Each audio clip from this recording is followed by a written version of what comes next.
Welcome to Burnin Daylight Sports with Matt McKinley, Eric Winkler, and Jake Renquist. Join us every Tuesday for betting lines, hot takes, and a whole lot of fun.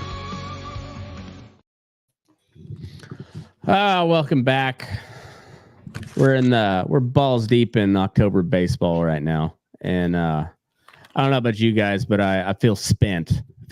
From all the baseball. Yeah, a little bit. It's this has been one of the funnest late season runs I've seen in quite a while. Yeah, I mean, obviously, my Tigers are doing great and kind of had a lot of it's been a run, and it's happy. I'm happy to be here where we're at, but man, it's a lot of baseball I've been watching. Yeah, so on the league comparison, you had the Tigers go on this insane run, and you ended up with the second or the third wild card. The third wild card. Could have got the second one, but honestly, they don't really look like they put out their best lineups the last two games against the White Sox, and just kind of they were just like, fuck it, we're in. Let's take a breath and gear up for the run. And then the Mets went on a pretty crazy run, and went down to it felt like extra games, but it was a makeup game, and that was an insane. The second game was kind of whatever, but that first game was pure chaos, and I loved it. It was just it seemed like everyone from the fifth inning on just made a big play. Oh yeah, it was just and it was with 3 different lead changes from the fifth inning on, and there was twice where I thought this is it, the Mets are dead, and here they come, and and then they go out. They played in Atlanta, and then they played a doubleheader in Atlanta the day after everybody else finished. It ends up a 3-way tie record-wise between the Mets, the Braves, and the Diamondbacks. But the Mets won the tiebreaker over the Braves, who held the tiebreaker over the D-backs, and so the D-backs just had to tweet the whole time that doubleheader was going on, which gave me they were pretty funny about it too. They tweeted a picture of a broom with a bunch of candles around it, because that was the only way they could get in, was with one team to sweep that doubleheader. And the crazy part about it, or maybe not so crazy, is neither the Braves or the Mets really had much incentive to try and win both games. No, not at all. And and it came down to that last series against San Diego for the Diamondbacks, and they had a magic number of 1 there at the end and couldn't do it. And the same way with that whole weekend, the Braves had a magic number of 2, I think, and the Mets just kept with them. Luckily, the Royals had a magic number of 1, and they end up going up against the Braves, who just kind of shit the bed at the end of the season, and went up against a nothing lineup the tail end of that doubleheader, and were able to squeak in, and they looked pretty flat today. Yeah, they did. And yesterday I was thinking, Sale didn't pitch the second game yesterday, which he was scheduled to because of back spasms. I'm like, well, maybe they're just holding him back and making something up or whatever to try and pitch him today. But he got left off the roster, so he's actually hurting. Yeah, that's not great. Not great. Yeah. It's not because Sale kind of like Scooble, you put him out there, you got a really, really good chance of winning. Yeah, Yeah, especially like if you do what the Tigers did, and they put up 3 runs in the second inning, and that was all they needed. You know, they threatened a couple times, but yeah, when you got your ace on the mound and he's dealing 3 runs, ought to do you. Yeah. It's been fun. Like, what a way to kick off the playoffs. You know, like that the little lead in that felt like October baseball. And now we're in it, and 3 out of 4 on my parlay today. Fucking Brewers. Yeah, thanks, Brewers. Yeah, I mean, we don't get a 163 anymore, but yesterday kind of felt like it. Yeah, it had that same feel of like the 07 the Padres Rockies play-in game. It was pure chaos. And I was kind of hoping it would go into extras just for, it's extra baseball and high level baseball, and like they it would have been wild to see how they, like, the first game of the playoffs, and you gotta just roll out everybody like that. Yeah. That'd be wild. Eric, tell us about your Royals. I didn't get to see much of that game. I caught like the 8th and the 9th, I think. Well, it's the first Royals shutout postseason victory in franchise history. Congratulations! And so pretty exciting there. And they starting pitcher that went 8 innings of 1-run baseball. Well, Lugo went 6 innings. Mm-hmm. And he kind of pulled himself. He was having some calf cramps after the 6th, and just to make sure that he didn't hurt himself, so that he couldn't pitch later on, because we're going to beat the Orioles and go on from there. Just like the Wyoming Cowboys, the Royals are winning the World Series. Cowboys are winning college football playoff, and that's the other one. No, but it was a really great game from both sides. I mean, the Orioles pitching was good all the way, up, aside from the walk that allowed Michael Garcia to get on and steal second. I mean, it was perfect baseball on both sides. We just got lucky. Reagan's Reagan's might have, kind of made the same mistake. And the Orioles win 1-0, but we got lucky, and we have Bobby baseball, and the Orioles certainly don't. So it was a great game. I mean, I'm hoping that the offense comes alive. I'm a little surprised that Vinny Pasquantino is back. His thumb, I think, is probably still broken. So I don't know how useful his bat's going to be going forward, but I can seriously see it being a Tigers Royals ALCS. It could be. The Yankees are going to be a problem. The Guardians won't. I see the Tigers making it to the ALCS no matter what. See, I'm now that we live in like the Trump era of everything, I've kind of learned to just throw out my norms, like of what should happen, and Cleveland choking in the playoffs is what should happen. But that's a good point, Matt. Since we live in the upside down, I'm not counting them out. And the Yankees being a problem seems like a lock every year. But we're in the upside down. So I don't know. The Mets won and the Brewers lost, and that's 2 classic just loser franchises. Somebody has to win that one, I guess. I mean, like, unless there's just like a giant sinkhole for game 3, and it ends in a undecided. It's not even a tie. It's just undecided because everybody just disappeared. Yeah. But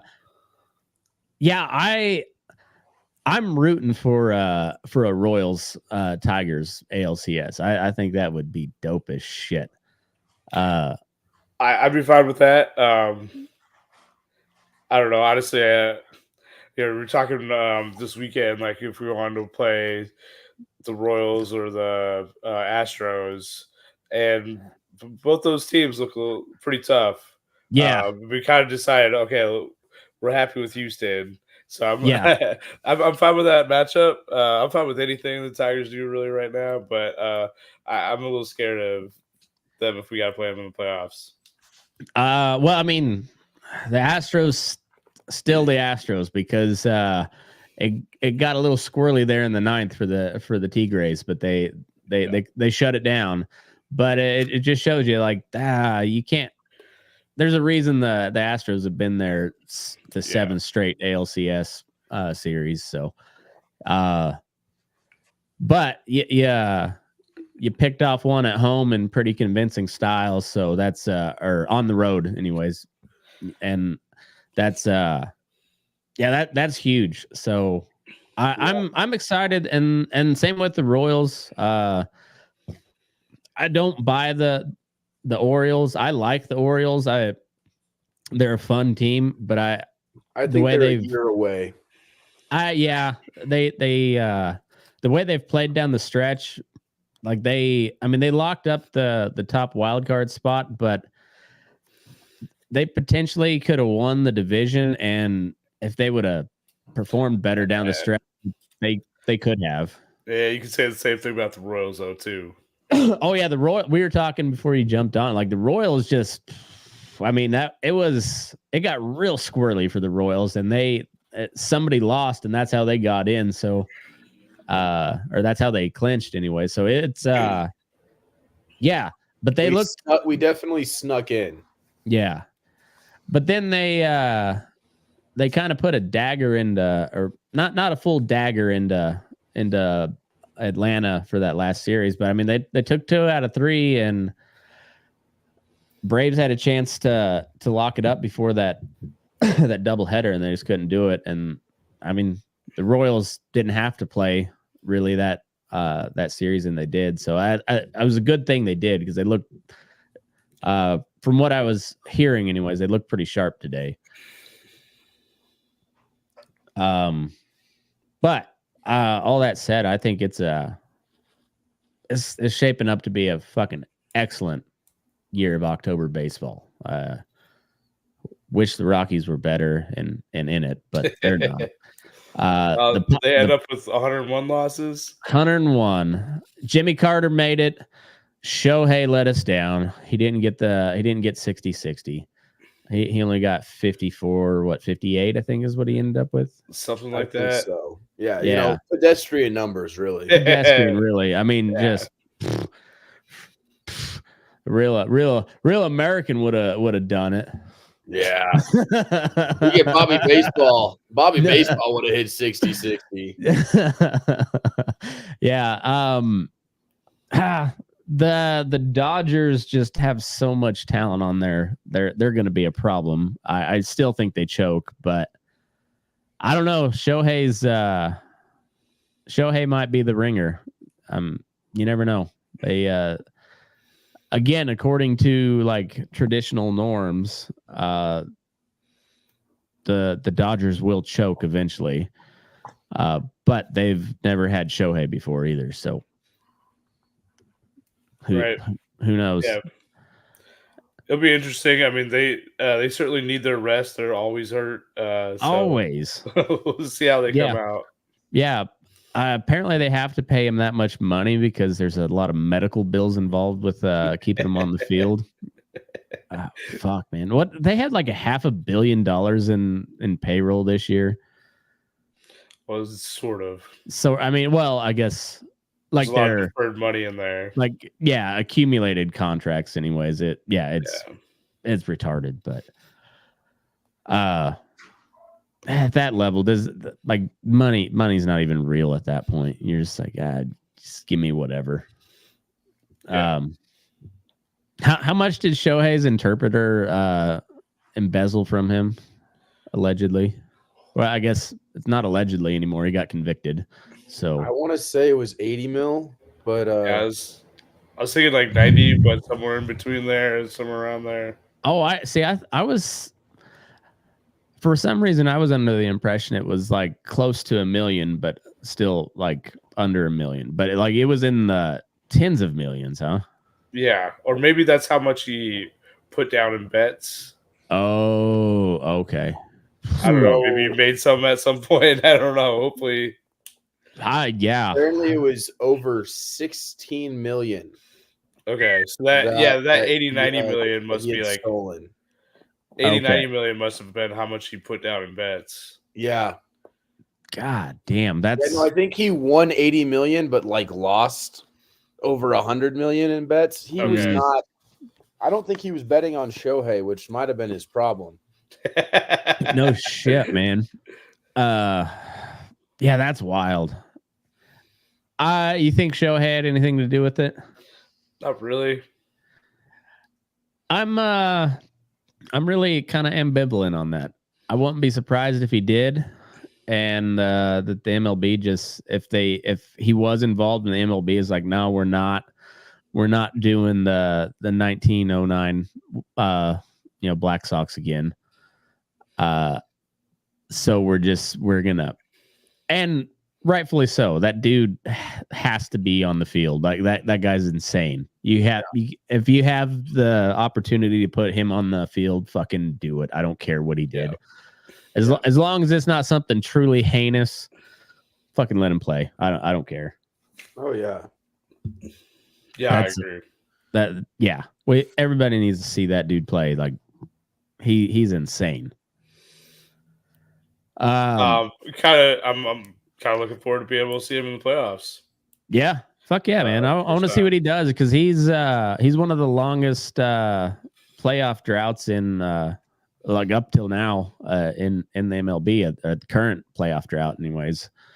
He hasn't been there for the whole time, but I think now that the Tigers are in the playoffs, the Angels have the longest drought. Yeah. I think so. I think he's I saw something about it the other day, so I'm not gonna I can't remember exactly what it was, but I know it's been a long time in the league without a playoff appearance especially for a guy of that talent, so let's see what he can do. They're gonna get the winner of the Mets and the Brewers, right? So they're gonna get the Mets. Yeah, that'll be a fun series. I kind of as much as I like Shohei, I still ain't rooting for the Dodgers, and I'm too much of a West Coast guy to root for the New York Mets. I just can't. I can't do it. I went to a game at Shea Stadium, and I still have. I went to 2 games at Old Yankee Stadium, and I still just have no love for the Mets or the Yankees. I'm just like fuck those New York teams, man. Fine, but I hate the Dodgers, so true. I'll root for some players on there, but I hope they lose. Right, like I like Shohei, I like Freddie Freeman, I like Mookie, but fuck the Dodgers. Yep. And I like Soto and I like Judge. I like Pete Alonso, but like fuck those teams, those organizations. I can't stand them. I've got a definite West Coast bias when it comes to that. And I guess the Braves were. I kind of root for the Braves if any of my other teams aren't in, just because you saw the Braves all the time on TBS. So yeah, it seems like a lot of people like the Braves or the Cubs because they got to watch them a lot.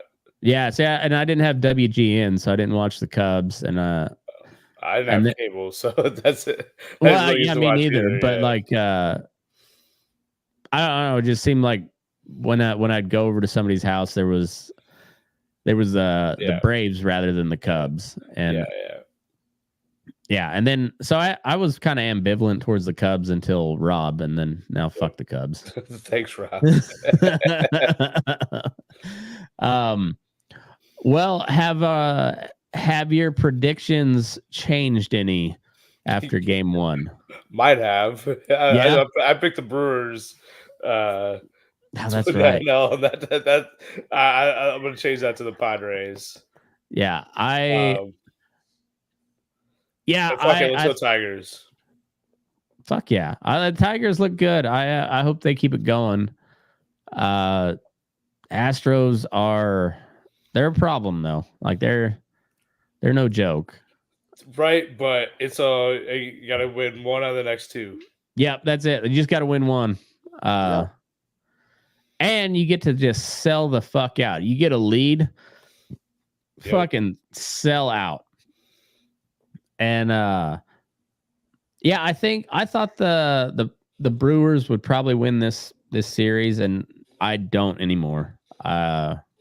Maybe they'll pull something out of their ass, but it seems like it's still the Brewers. That's what they do. Outside of that, though, I still think the Padres look great. I like their chances. It seems like they've kind of been hot the whole second half of the season. Like best record since All-Star break. Yeah, everybody has their slumps, but they've kept them to pretty protracted periods of time where they didn't have those extended droughts. It was 2-3, maybe a 4-game slump, and then back at it. And they've played good baseball, really good baseball second half of the season. And they look, the Braves look tired, which understandably so, but those Padres pitchers were fucking nasty tonight. Yeah. So I don't know. I think I like my picks. The Royals are, I think maybe they kind of snapped that funk that they had there at the end, because they damn near lost themselves a playoff spot, but had some shit bounce their way, and now they're looking all right. So we'll see. I don't know. I like the Padres. I'm gonna switch. The Mets probably gonna win that series. Tigers, I like them, and Royals, Tigers, Padres, Mets, I think is that's where I'm looking too. Yeah. We'll have to see how the rest of the season, the rest of the series plays out before I make any predictions for the next round. But yeah, all four of those teams waiting are gonna be problems. I think Cleveland, as much as, like I said, we're in the upside down world. Cleveland's looked pretty good all year though. And not so, they haven't been quite as good in the second half. No, not in the second half, but they've done enough to clinch the division, clinch a bye. So like they're not a joke, but they got the layoff, and that layoff has not really helped anybody, it seemed like. I do agree with you though, of all the teams that need it the most outside of the Braves, because they're just kind of dead. If the Bennett fits anybody, it will be the Dodgers, I think. Yeah. Unless all of a sudden Ohtani goes cold, then we're just back to the same old Dodgers where they choke in the first round. Yeah, I don't know. I mean, even a cold Ohtani is a pretty good player. Right. Well, he's only going to hit 260. Yeah. He's only going to hit 5 home runs instead of 10. Now they're going to be a problem. Phillies going to be a problem. Yankees, Guardians, yeah, we'll see how it goes, but it's fun. It's fun. It is. I mean, I don't really like these 3-game series, but it is a little bit exciting that there's all 4 series can end tomorrow. Yeah. And so like it's complete sellout time if you're down. Like fuck it. We gotta manufacture runs. You might have to, your closer might have to go 3 innings. Who knows? which you know what, they used to do that all the fucking time. You used to not get a save unless you had was it 3 innings? Was it? I didn't know that. It might have been 2, but yeah, I know it's been not that recent, but in baseball terms, it's fairly recent where it's only been a full inning for a save. Okay. I don't know, but that's what makes playoff baseball great. Just you see some weird shit. Yeah. Oh, before we move on to football, what was your biggest like surprise of the regular season? Like meltdowns or like the Tigers were a surprising team. They kind of came out of nowhere. Seattle really shit in the bed after being up so high in the division, not making the playoffs with like the best staff out there. Yeah. You sent that one screenshot the other day, and what they had like 59 combined quality starts or some shit like that. Yeah, it was something crazy. And like the next team had like 20 last year, 15 last year, something like that. It was retarded, and they didn't make the playoffs. You sent the deal today. The Diamondbacks scored the most runs.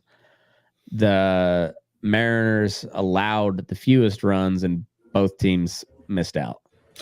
The Diamondbacks scoring the most kind of surprised me. Me too. I would have guessed Dodgers, Yankees, something like that. Baltimore, I thought maybe. so too, because I watched quite a bit of the Diamondbacks early in the season, and I mean they were doing okay, but they weren't. It didn't seem like they were just lighting up the scoreboard. You know, they were winning like 5-4 games and shit, but it wasn't like they were. It didn't seem like they were just putting up huge numbers, and then I guess they scored the most runs this year. So, I don't know. Right. Baseball's weird. Yep. It's in the best way. It's weird, but yeah, the Mariners for sure. That was probably the biggest. Not really a shock because Seattle's prone to not make the playoffs, but with that staff, you're just like, come on, man. It's also like the Angels having Trout and Shohei, and you're like, and you can't even make the playoffs once. Yeah, exactly. I mean, I don't know. I feel kind of bad for Seattle. I hope they figure it out at some point, because like that, I want to see a team like that in the playoffs. Yeah, well, it's like Charlie Blackmon retired. You know, fucking love Chuck Nasty, and you're just like, what a waste of a great player at the Rockies. You know, like he had a good career, but man, if he could have been on a solid winning team throughout his career, man, he could have been really, really fucking good. Yeah, and I mean, he got to the playoffs twice, so at least he made it without. Yeah, he did get to sniff and feel the postseason, but it's just like, man, if he could have been on a team that actually made a run, like made it deep or even won a ring, you know, just that guy. I want to see good players in the playoffs and like big time situations do fun things, you know? Yeah, that's what it's all about. And so it's just like I love Charlie Blackmon. Great, one of the Rockies' all-time greats.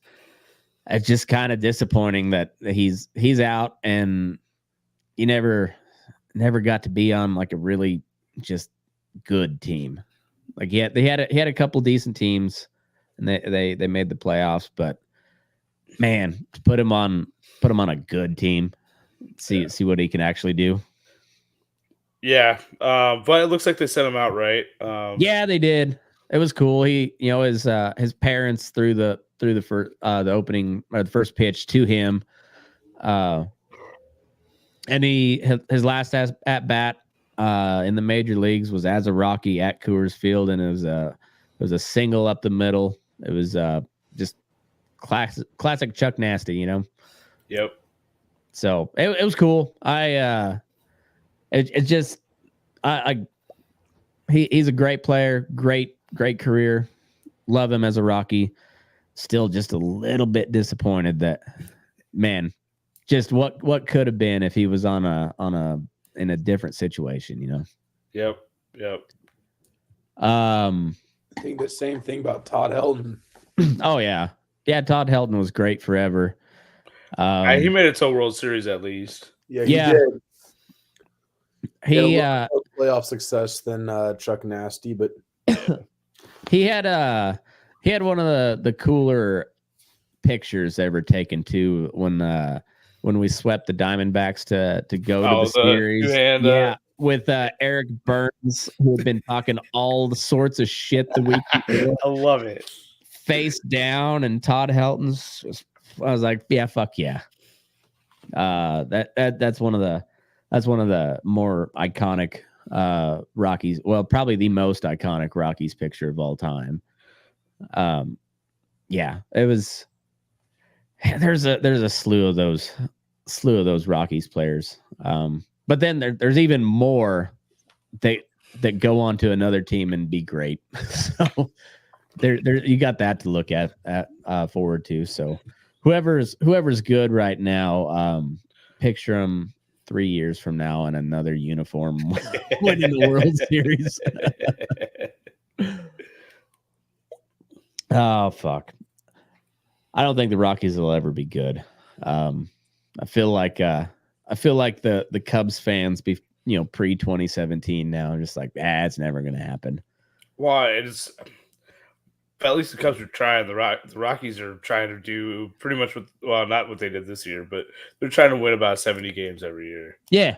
There's like 70, 80 games somewhere in there. They're never, and that's enough to keep the fans keep coming back, and Monfort's keep making a ton of money. So it's enough to keep the casuals okay with it, and infuriate like the true baseball fans. Just like, you guys are not that far off a lot of years if you would just do something. It just sucks to have the second worst record. Yeah. It just, I mean, like, we were worse than the Marlins and the Angels this year, and that's not okay with the talent that we used to have. Trevor Story, Arenado. Yeah. We had a chance to have Jackson Holiday in our system. But no, we didn't pick him, obviously. It's like they continue to make these choices that are awful for the team but great for the office. Oh yeah. And at some point, at what point do the Rockies start being the next Oakland A's? I mean, the Rockies will never move. No, that's unlike the Sacramento A's now, but it's getting to a point where I feel like the fans are starting to kind of realize, hey, we have chances to do really good things, and the people who own our team are continuing to do the opposite of that. Well, it goes to show you on game 162, they booed Dick Monfort, the Rockies fans did, and then they gave Chuck Nasty a standing ovation. Like, you don't go out of your way to boo a random guy that you don't like. Most people don't. Most baseball fans are like your normal average baseball fans are not that in tune with the ownership. They're like they like the team, so they're not just like going to go out of the way to boo the owner unless they know the owner fucking sucks. And like, yeah, Coors Field booed Dick Monfort, but then gave Charlie Blackmon a standing O. I love it. Yeah, I was like, I would have been, if I was at the game. That's exactly what I would have done. Like, that, I would have but that would have been an identical response from me without even knowing what everybody else was going to do. Your owner, Dick Monfort, fuck you, get out of here, sell the fucking team. And then, then they announce Charlie Blackmon, and he gets a long standing go. And Denver's a good baseball town. They just don't. They don't ever put a good fucking team on the field. No, but I was just thinking about it. It's like, oh man, they really don't. But what's wild is like, I think they spent like $40 or $50 more million on their lineup than the Tigers did this year. Yeah. Well, and you can thank Chris Bryant for that. Yeah. Yeah. Well, I mean, I'm not even. Chris Bryant sucks, but I'm not. Now, I'm wondering if he might have a little bit of a career resurgence. You know, you've seen that with some of these other teams, but I don't think the Rockies were the right fit for Bryant. I think he should have gone somewhere like LA or even, you know, over to like the Mets or the Philly system, just because I think he would have played better over there than he does here. Well, like I hadn't even watched baseball much at all when I you know, and then they're like, oh, the Chris Bryant to the Rockies. I was like, oh, that's a fucking terrible move. Like Chris Bryant was good 4 years ago. It was just a classic Rockies move. We're gonna overpay for somebody who's washed up. Yeah, I mean, I don't know. It's a possibility that he has a resurgence, but I think one of like his biggest problems is like he can't stay on the field. No, he's probably played less than half of the games that he's. Oh yeah, by a long shot. I think since he's been on the Rockies.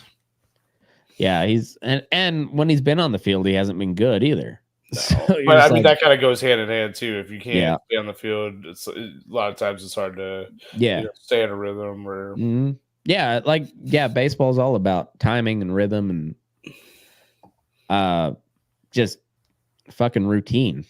It's you get a guy who's in a groove out of his routine, and that's why they don't talk to somebody or the pitcher if he goes 5-6 innings and no hit. Like, you don't talk to that motherfucker. You don't say shit. You don't jinx it. Just he's in his groove. You leave him the fuck alone. Yep. That's it's what makes baseball great, though. It's all those little weird little intricacies about the sport that make it great. Yeah. Fucking love it. But so I guess I could pick up I'll put up the odds for the upcoming playoff games. And so we got Tyler Holton on the mound against Hunter Brown. That's a bullpen game for the Tigers. Okay. Spreads at 1. Well, spread's always at 1.5, but over-unders at 7.5. Money lines -175 for the Astros, +141 for the Tigers. I don't know much about either of these pitchers. Holton's like a lights out reliever, but he's a reliever. Okay, so he's good for Hunter Brown's pretty good. So Holton's good for what, like 3, maybe 4 innings then? Yep. Okay. And but Houston's cashed Blanco, so he's probably not pitching tomorrow. What? But you never know. You never know. It's the playoffs, and they're down 1 in a 3-game series. So, who knows? We'll see. Yeah, I'm taking Tigers money line anyways. Me too. Eric, any thoughts? I know you're not a gambler, but thoughts on the game? If I had to pick a team, I think the Brewers are going to bounce back. Mets are going to bounce back for game 2. So I'd take the Brewers on this. Okay. I wouldn't. I mean, that over under is. Yeah, I'd take the spread. I think it'll be close. Yeah, but, I don't know about that over under. I think it might be closer to 3-2 for the Mets Brewers game. Yeah, and I'm gonna take Detroit and the Astros, and I'd take the under on that, but I don't think the Astros are gonna score. Ooh. All right, I'd love to see it. That'd be awesome. I'm kind of tired of the Astros. I respect them, but I'm kind of tired of hearing about them. So it's interesting. This over under, almost every single one is the same. yeah, baseball. It's baseball's always pretty. yeah. They always put it at Pretty 1.5. consistent. Yeah. I'm taking the Royals, but that's I don't know. You got to take what I'm saying with a grain of salt. I don't bet spread very often on baseball. I don't either. It's got to be a serious someone's got to be like really bad for me to take. Yeah, I take money line, and then if it's a couple dog shit pitchers, I'll pick the over, and then if you're you got the aces on the mound, take the under occasionally, but I don't even do that very much. It's usually just money line. I got Tigers, I got Royals, Lugo's on the mound. I like Lugo. Zach Eflin's tough though. He is. I mean, an under there makes a lot of sense. Yeah, that's the thing though. Is yeah, but then you get into the bullpen or something like that, and it blows up. Yeah, I know that's baseball's the weirdest sport like that because it's yeah. Once you start changing shit up, we're like football and basketball where you're just rotating players in and out all the time, but once you pull a guy in baseball, he's done, and yeah, shit gets squirrely when you have to start shifting people in and out. I like the Mets. Frankie Montez is a pretty good pitcher. But I don't buy the Brewers. I'm going Mets with the sweep.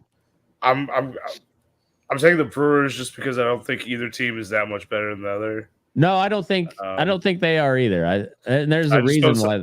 I just don't see the Mets taking 2 in a row. They're gonna Met at some point. That's fair.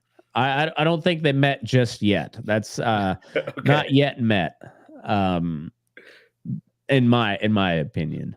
But that's also why the money line's so close too. It's -114 for the Mets, -108 for the Brewers. So that's essentially a pick'em game. And we got the Braves are +100, Padres -122. Max Fried's pretty good, but I think the Braves are dead. Give me the Padres on that. I'm going to take the Padres too. Max Fried is good, but man, that teams they've been playing a lot the last couple of days, and the Padres just look so good. Padres look fresh. The Braves do not. They've been banged up all fucking year. Like there's like Max Fried might break his leg tomorrow. Because the way the Braves have been going this year, so, yeah. like they all of their good players got hurt except for Albies and Ozuna, but even Ozuna got hurt for a while. The Braves are dead. I think. I like the Padres. I like the Mets. I like the Royals, but I'm gonna say Baltimore picks one up at home. It's in Baltimore, right? Yeah. So I think Kansas City closes it out in Kansas City. No, I don't know. They don't get to go home. 3 games. Oh, it's 3 games. Yeah. Oh, okay. That's why I'm taking the Royals. I think the Royals are going to come out swinging tomorrow. I think Lugo's going to come out on the mound. That changes things. Shut down game. That changes things. All right. So the only, I think I'm going sweeps all the way across. Tigers, Royals, Mets, Padres are the only home sweep, I think. Well, it's interesting. If in the article for the recap for the Royals game, they mentioned that the last the last 16 times they've had the 3-game series, 14 of those 16 teams who have won their first game in the wild card advanced, and the 10 teams who won on the road, 8 of them advanced. So, I mean, odds are showing that the Tigers and the Royals and the Mets have the best shot at advancing. The Padres do too, I'd argue, just because they're the Padres and Atlanta is not as stacked as they could be. No, and they just didn't look good. And San Diego's fucking fired up. I mean, they look good tonight. Yeah. They showed out tonight. It was it wasn't a high scoring game, but defense was on point. The pitching was nasty, and Tatis with the first inning 2-run shot. Fuck, man. I mean, it just felt like San Diego's night from the get-go. Well, and they got a lot of they probably really want to win this one, so they don't kind of go cease in game 3. Oh yeah. Hell yeah. Yeah, because then you want Cease opening up against Philly. So yeah. I like honestly, I think it's sweeps. The one kind of maybe for me would be Baltimore. But yeah, I think the Brewers are dead. I think the Braves are dead. I don't think the Astros are dead. I think that's going to be a hell of a game, but I'll take Tigers money line. All right. All right. I have got to piss real quick, and then we'll get into football. That good with you guys? Yep. All right.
All right, we're back. Are you eating an Uncrustable? No, my girlfriend made cookies. Oh, nice. Good for you. I was gonna be super jelly about an Uncrustable, but I'm pretty jelly about that cookie. An Uncrustable sounds pretty good right now too. I mean, that shit is garbage for you, but man, it tastes so good. All the good stuff is. I know it. I was trying to explain to my kids earlier. I was like, because they got one of the new Lunchables, and I was like, that stuff is so much poison. But fuck, that does sound good. I'm just like, oh, they did what with the Lunchables? Fuck, it sounds awesome. It's not just like ham, cheese, and a cracker anymore. Oh no, they changed up their pizza. Remember how the pizza Lunchables used to suck? Yes. Well, I think this one still probably sucks, but it sounds like it's better than the old one. They changed it to just one single pizza with better crust instead of like the 3 giant saltines that they had. The always a little bit stale. Yeah. Crust. Yeah. Okay. Anyhow, Eric, what happened to your boy at Ole Miss this week? He The unstoppable number one offense of Ole Miss ran into the immovable number one defense in Kentucky. I did not. Kentucky. If Ole Miss were to lose a game this season that wasn't to Georgia, I would have picked it to be against Kentucky. After watching Kentucky shut down, after they completely shut down Georgia's offense, and Kentucky is kind of a spoiler from time to time. I think they could honestly finish 9-3, 10-2 with how good their defense is. Ole Miss was untested, and that's Lane Kiffin and the front office's fault. But they needed a better test than Wake Forest. Wake Forest 3 years ago, that's a good test. This year, no. Wake Forest is not the same team that they were when they were a ranked team. Back when the North Carolina Triangle was like hot shit with Duke and NC State, North Carolina, and Wake Forest all being, top teams. But honestly, I like Kentucky to be a dark horse. They almost played upset to Georgia's season earlier than, Alabama could have. But Ole Miss, I can see finishing 10-2. After this, I would have picked him to go 11-1 with the loss against Georgia. But I'm still predicting the loss against Georgia. I think our best season right now, unless Georgia really proves to not be as good as everybody thinks they are. Alabama in the first half really made them look not that good. But then they came back. They made it a game. I think this is the only. I didn't catch the full game. I caught towards the tail end, and I didn't see how the game had gone up to that point. I tuned in. I think in the fourth quarter, like midway through the fourth, and I was like, "Oh fuck, this is a game. This is a game." But I didn't know it was so lopsided early on. Yeah, we were watching it, keeping an eye on it in the student section, and there were little whispers that I could hear. Oh my God, look at Alabama! They're smoking Georgia. Huh? And I'm like, I mean, honestly, I don't think this is a Georgia team that's as talented as it used to be. Well, it's a good Georgia team, but I don't think this is the Georgia team of 2022. I don't know.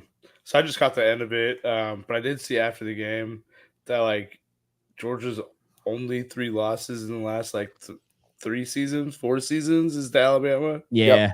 The Alabama is the only team who have beaten Kirby Smart. Kirby Smart has not lost to a team other than Alabama. That's and crazy. Before tonight, he had not lost to another coach who wasn't Nick Saban. Kalen DeBoer is now the first coach who's not Nick Saban to beat Georgia in the past 7. Man, and if there's a team to have your number, man, that's gotta suck to be Georgia for Bama number, because you're like, without Bama, Georgia is the new Bama. Like there's nobody stopping them, it seems like. But fucking Bama, and 2 of the most like stereotypically Southern states too, Alabama and Georgia, with the most hillbilly redneck fans, and the most elite talent in college football too. I mean, just like every fucking year. Yeah. At all levels too. Just like, I don't know. It's yeah. So apparently Bama still got it. I don't know. This is kind of when if I was to pay attention to college football, which I'm going to this year since we're doing a sports show, this is kind of about the time when I start really paying attention, because most of the shit tune-up games are out of the way. There'll still be a few here and there, but now we're getting into conference play, and so like Miami's been making waves. They're sitting number 7, but Virginia Tech gave them a run. Did y'all see the catch that sealed it for Miami? No, but we've got a video right here. Watch the video is it's insane. So it's a last-ditch Hail Mary attempt, right? Miami came back, they took the lead. But They ruled that this catch wasn't a catch; it was just an incompletion. But it just wasn't enough. How so? I'd argue that's not the play. That's not the play. Oh, okay. So Miami's down 10 at this point. Ooh, They made can run 14 unanswered points in the fourth quarter to take the lead and to win the game. All right. It was incredibly impressive. It was Cam Ward is looking as legit as everybody says he is, and they cannot, that was impressive there. That was a good catch. Yeah. They cannot seem to get stopped, Ole Miss had a chance late. What the fuck? Dude. Yeah. That's one of those passes that Chris Collinsworth would be like, only Mahomes could make something like that happen. I was gonna say that is a Mahomes type pass. Balls deep on Mahomes. Mahomes would be balls deep in Collinsworth every time something like that happens. Well, you know that Collinsworth ain't the giver on that one. No, exactly. But I mean, Josh Allen would try something like that. It just would never quite work out, No, like Josh Allen doesn't have Travis Kelce. That's true. Look at this play right here. This is the final attempt. This play after this one, and that one was so close to being a touchdown with their little white running back. Oh yeah.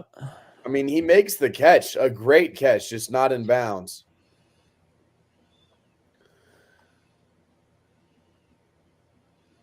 This is the one that you said number 9 comes down with the ball on the ground. Whoever 43 from Miami wrestles it out of his hands. They decide that they cannot figure out if it was a catch or not, and so they initially ruled it an incompletion, but they couldn't overturn it. There wasn't enough to say it was a touchdown. Oh, it's just like. I say number 9 came down with the football. They're about to show this angle from the other side. Does Miami guy got his hand in there too? Yeah, he wrestled it out, but it was pretty nuts. It's too bad. It was good. Well, good attempt at least. Yeah, and Virginia Tech has been a unlucky team. Well, like I said, Virginia Tech used to be really good, and it seems like they're not what they used to be anymore. But I bet they can still recruit. It's all changed with this NIL stuff. The NIL stuff is insane. But still, Virginia's an old. I mean, it's one of the original colonies, and it was built on old money, and so you'd think there'd be some boosters with some seriously deep pockets at Virginia Tech, but it's also an ag school, so maybe not. I don't know. You would. I mean, A&M's an ag school. The whole system is an ag school. That's true. You got people who care about football more than their bottom line sometimes, and that's what you see at A&M. That's why Alabama's it's because they got nothing else to live for in Alabama. Exactly. We took their slaves. Football. We'll never take their football. But I mean, even before NIL, like they're Under Armour did a bunch of work to out there. Well, the NIL has always been around, and just not legally. Not legally. Yeah, that was my point. Reggie Bush about all that. But anyway, Texas rolled again. Mississippi State, nothing though. No, they haven't been good since Dak Prescott was their quarterback. That's right. I forgot. They get mad when I point that out, but it's true. I heard Arch had a really good game. Oh, he looks good. I mean, he definitely threw 26 of 31. That's a very efficient 325 and 2. That sounds like a Manning. Like that. Yeah. That sounds like he came from the Manning family. 26 of 31 for 325 and 2 touchdowns.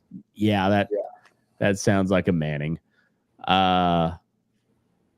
Yeah, Georgia Bama. That was a great game. That was kind of a big question going into this year. That was, how's Bama going to do without Nick Saban? Turns out pretty good, I guess. We'll see how it finishes out, but that was kind of the big glaring question mark on their schedule. Is that's the game to win, and they did it. So I guess Bama's still Bama. Ohio State hasn't played anybody yet, have they? No. I hear they would have been Iowa this next week. So okay, I hear they look really good. I don't know. I haven't paid attention, and I haven't seen them play, and I don't think they've played anybody. So is Kentucky's defense that good, or is it just kind of a? Well, I know Kentucky's kind of a spooky team to play, anyways. Like I said, Kentucky's defense is that good. Okay, but it also comes with the territory. Ole Miss had the number one offense in the country after 4 games of nobody. Okay, that makes sense. So, that makes sense. So is So did Ole Miss drop down to 6, or was this the last Ole Miss week? was at 6. Tennessee jumped Ole Miss to take number 5. Okay. Because Tennessee has actually played some, maybe not really higher. I mean, except for Oklahoma. They did beat a ranked Oklahoma team. Okay. I would call North Carolina State, NC State, and Wake Forest, I'd put them in the same category. But Yeah. Tennessee had that early statement win against Oklahoma that really showed kind of who they were. So they jumped to number 5.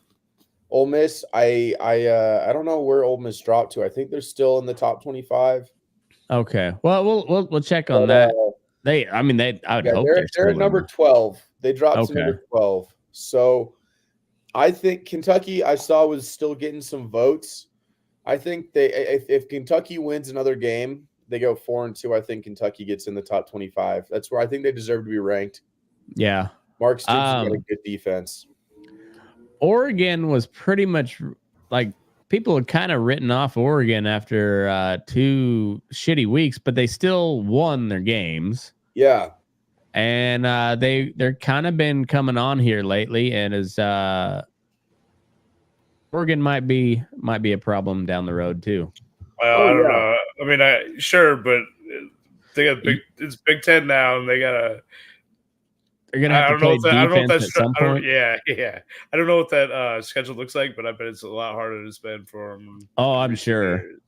But like I said, they were kind of almost written off as dead. I mean, like, not that they weren't going to have a winning season or whatnot, but they almost lost to 2 teams that they shouldn't have. Although I'd argue that those teams those are good teams. One of them is the group of 5 or group of 6 now, if you count the Pac-2 favorite to make the playoff, and the other is the favorite to win the FCS playoff. So, or at least one of the. Idaho. Idaho is supposed to be really, really good this year. Okay. Yeah, but like Oregon should be losing to any FCS team. No, even the best one. That Idaho was an FBS team until 2018. Well, they should have been losing to them before either. Yeah, it's a good argument, and there's definitely a point to be made there about the validity of Oregon after those games, but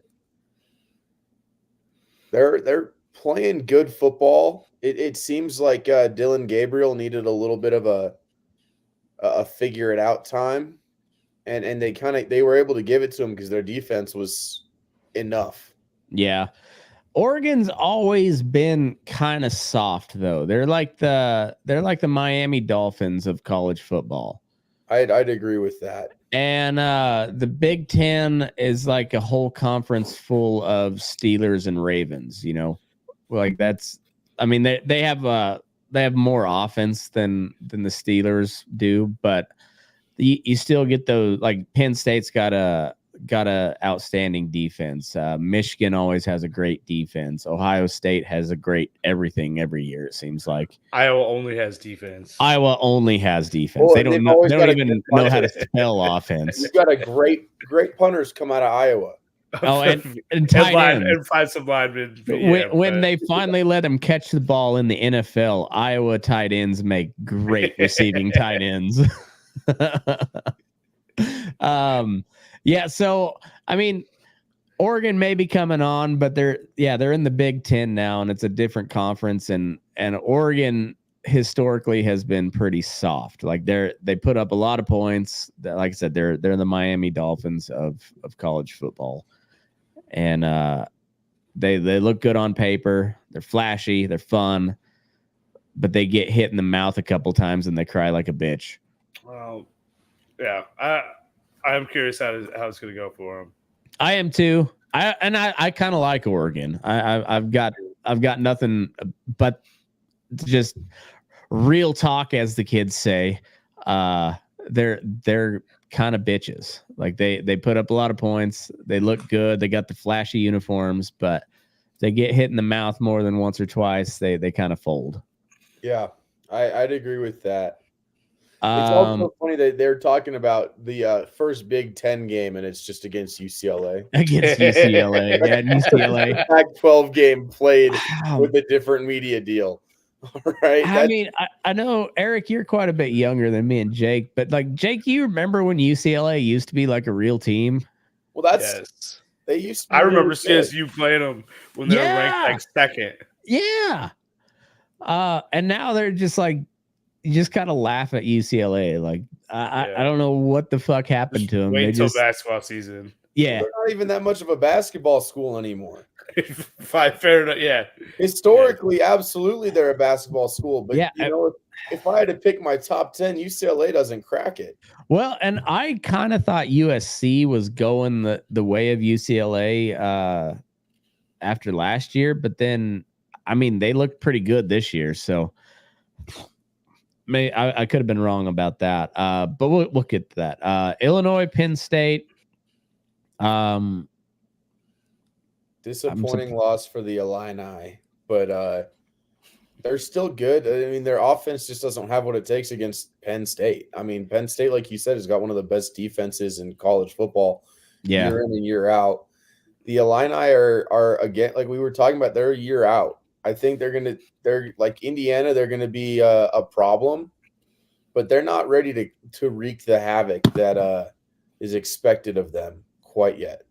In the NFL, 21-7 looks like a total ass beating of Illinois, but in college football, that's kind of a close game.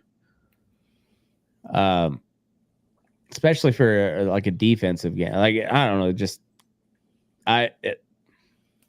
it's kind of surprising seeing Illinois in the top 25, but yeah. I don't know. I'm guessing Penn State loses to Ohio State and then probably loses. I don't know how this playoff is going to work out, but of the Big Ten, the Big Ten, you got Ohio State, Michigan lost already, right? Yeah, but they lost to number 1 Texas. That's right. They've been looking pretty good afterwards. So okay, so you got Ohio State, Michigan, Penn State, but now you also have USC, who looks pretty damn good.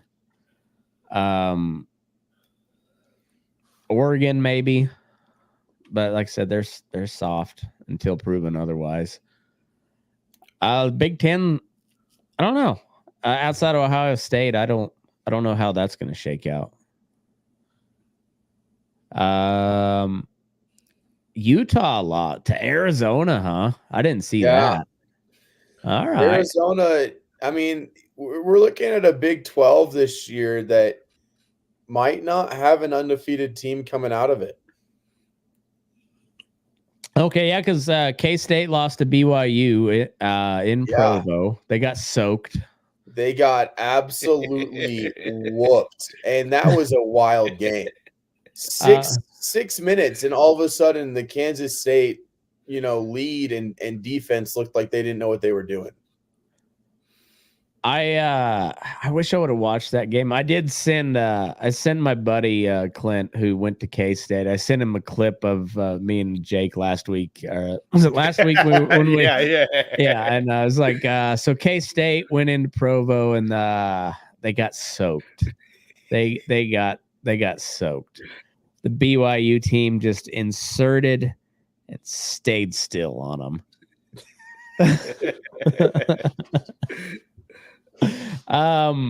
But apparently Arizona just went ahead and fucked Utah. Dude, Arizona wasn't about the soaking. I bet 2 games, and like this is one of them. I was like, oh, I got a good bet in game on Utah. I'm like, oh, surely they're gonna come back after it was like 3-0, and apparently not. No. See, like when you're betting college football, it's like Utah. They're a bunch of good Mormon boys. They'll put on a good game this week. I'm putting my money on. They're just a good, upstanding bunch of Mormon boys, and they just got fucked by Arizona. Yeah, I didn't think that was allowed, but well, I don't know the whole thing about Mormons. They Arizona did a little raid into Utah and did some butt fucking. Yeah, well, historically, that's kind of what happens when they're No, so right now it's looking like BYU might be one of the only Big 12 teams that's still undefeated. Okay. Iowa State is still undefeated. So does Iowa State play the same style of football as Iowa, where they're a little bit more offensive? Yeah, I'd argue it doesn't take much to get a little bit more offensive. They're not that good at they're not nearly as good at defense. Okay, well that's also I'd say they're a lot more like Kansas State than they are Iowa. Okay, so I know Ames is a tough place to play for whatever reason. Ames sucks. Well, I mean it's Iowa. It's Iowa. I've never been to Iowa, but I'm still talking all the shit. My sister lives there, and I'm like, why? Never been. Anyway, Michigan beat Minnesota. Are they any good? Every now and then they're kind of good. They don't look that good. They got 3 losses. Michigan had to come back to win this game. So, I mean, it's a conference game, I guess. Big Ten defense, Big Ten football. Yeah. It also looks like they were up big on them for a second there too, though. Yeah, they were up 21-3. So is that just garbage time? Well, no, because Minnesota took the lead in the 4th. Yeah, but they had to score 3 touchdowns in the 4th to do it. Yeah, they did. So did Michigan take their foot off the gas and then have to I think so. Oh, okay. Yeah, all right. Michigan's kind of a big question mark with after all the scandal going on, and then Harbaugh's gone. Who knows? USC kind of beat up on Wisconsin. I don't think anybody thought Wisconsin was really good, but USC looks way better than they did last year. I mean, or at least defensively, they kept Wisconsin to 21 points. They shut out a couple people. USC is, I think they'll be in that conversation. They'll be in the playoff hunt. LSU, South Alabama. Is that a D1 school, or is that? Yeah, they're D1. They're Conference USA. Okay. So either way, that looks like it. That score looks like it should. 42-10. Notre Dame over Louisville, huh? That was surprising. How I know Notre Dame. Who did they lose to Texas? Or No, they lost to Northern Illinois. oh, that's right. And That's then right. Northern Illinois was ranked and then immediately got whooped the next week. Notre Dame's still at 16, or what was it 16? I don't know anything about either of those teams, but I wish Louisville would have won because fuck Notre Dame. Absolutely. Agreed. Clemson over Stanford. Is Clemson any good this year? No. No? But, Okay. they're playing in the ACC, which is Not a great. the new Pac-12. So it's no SEC and no Big Ten. Okay. So it's on par with the Big 12, essentially. Yeah, but I'd argue worse. Okay. Fair enough. I'd argue that the ACC is not as good as the Big Ten. Well, and Florida State's in the ACC, and they fucking suck this 1 year. and 4, and I know I can snip back to reality real quick. Wyoming is also 1 and 4. Florida State almost made the national championship last year. They were undefeated until they played Georgia in the postseason in their bowl game, which arguably doesn't even matter at this point. When you put the same record as a team who lost to Idaho, who play in a glorified Quonset hut on turf that hasn't been replaced in 30 years, I mean, how good is your conference when the so-called best team is 1 and 4? They beat Cal. Big whoop. They lost the next week. It's like Cal hasn't been good since Aaron Rodgers was there. It's you remember when we saw Deshaun Jackson get free one time against CSU when he was at Cal? Yeah. Yep. Dude was so fucking fast. Yep. Like so fast. And we'd kept him bottled up all game, and it just took that one little reverse, and he was like, "It's gone." And no one got close to him. That's all it took. Like we were about to knock off a top 5 team, and Deshaun Jackson happened. That's too bad. I know. I just that was literally just like popping a balloon at Hughes Stadium. It was yeah. Oh, it was like, fuck that. All right. Well, it was a good shot. All right. So Iowa State over Houston. Houston sucks. K-State kicked the shit out of Okie State. We've been saying all year Okie State sucks though. K-State, they're scrappy. They're not going to win it, but I bet they're in the playoff. Oklahoma over Auburn, huh? Is Auburn any good? No. Okay. You never know. You never know. Auburn has got Hugh Freeze, and that carries some level of legitimacy, at least in the local strip clubs. But well, Auburn's got money though. I mean, they got Southern money, and those rich dicks of Alabama got money. Osage, but Oklahoma is always perennially going to be a good team. Yeah, and 8-4 Oklahoma is a better team than a 10-2 Wyoming or Colorado State by a long shot. Yeah, no, Oklahoma's for whatever reason they've they managed to keep their like blue blood status even after all the realignment shit and whatever. And like there's not much in Norman, Oklahoma. Oklahoma City, I guess. I've never partied in Oklahoma City. Stillwater's a fun time. I get why you can get some recruits to Stillwater. There's a lot of hot, dumb Oklahoma chicks that go to school there. I've been to Oklahoma City. It was better than I expected. Okay. But either way, it's not like a real destination spot for but they still manage to get really good recruits. They're always solid. Like I'm never surprised when Oklahoma's good.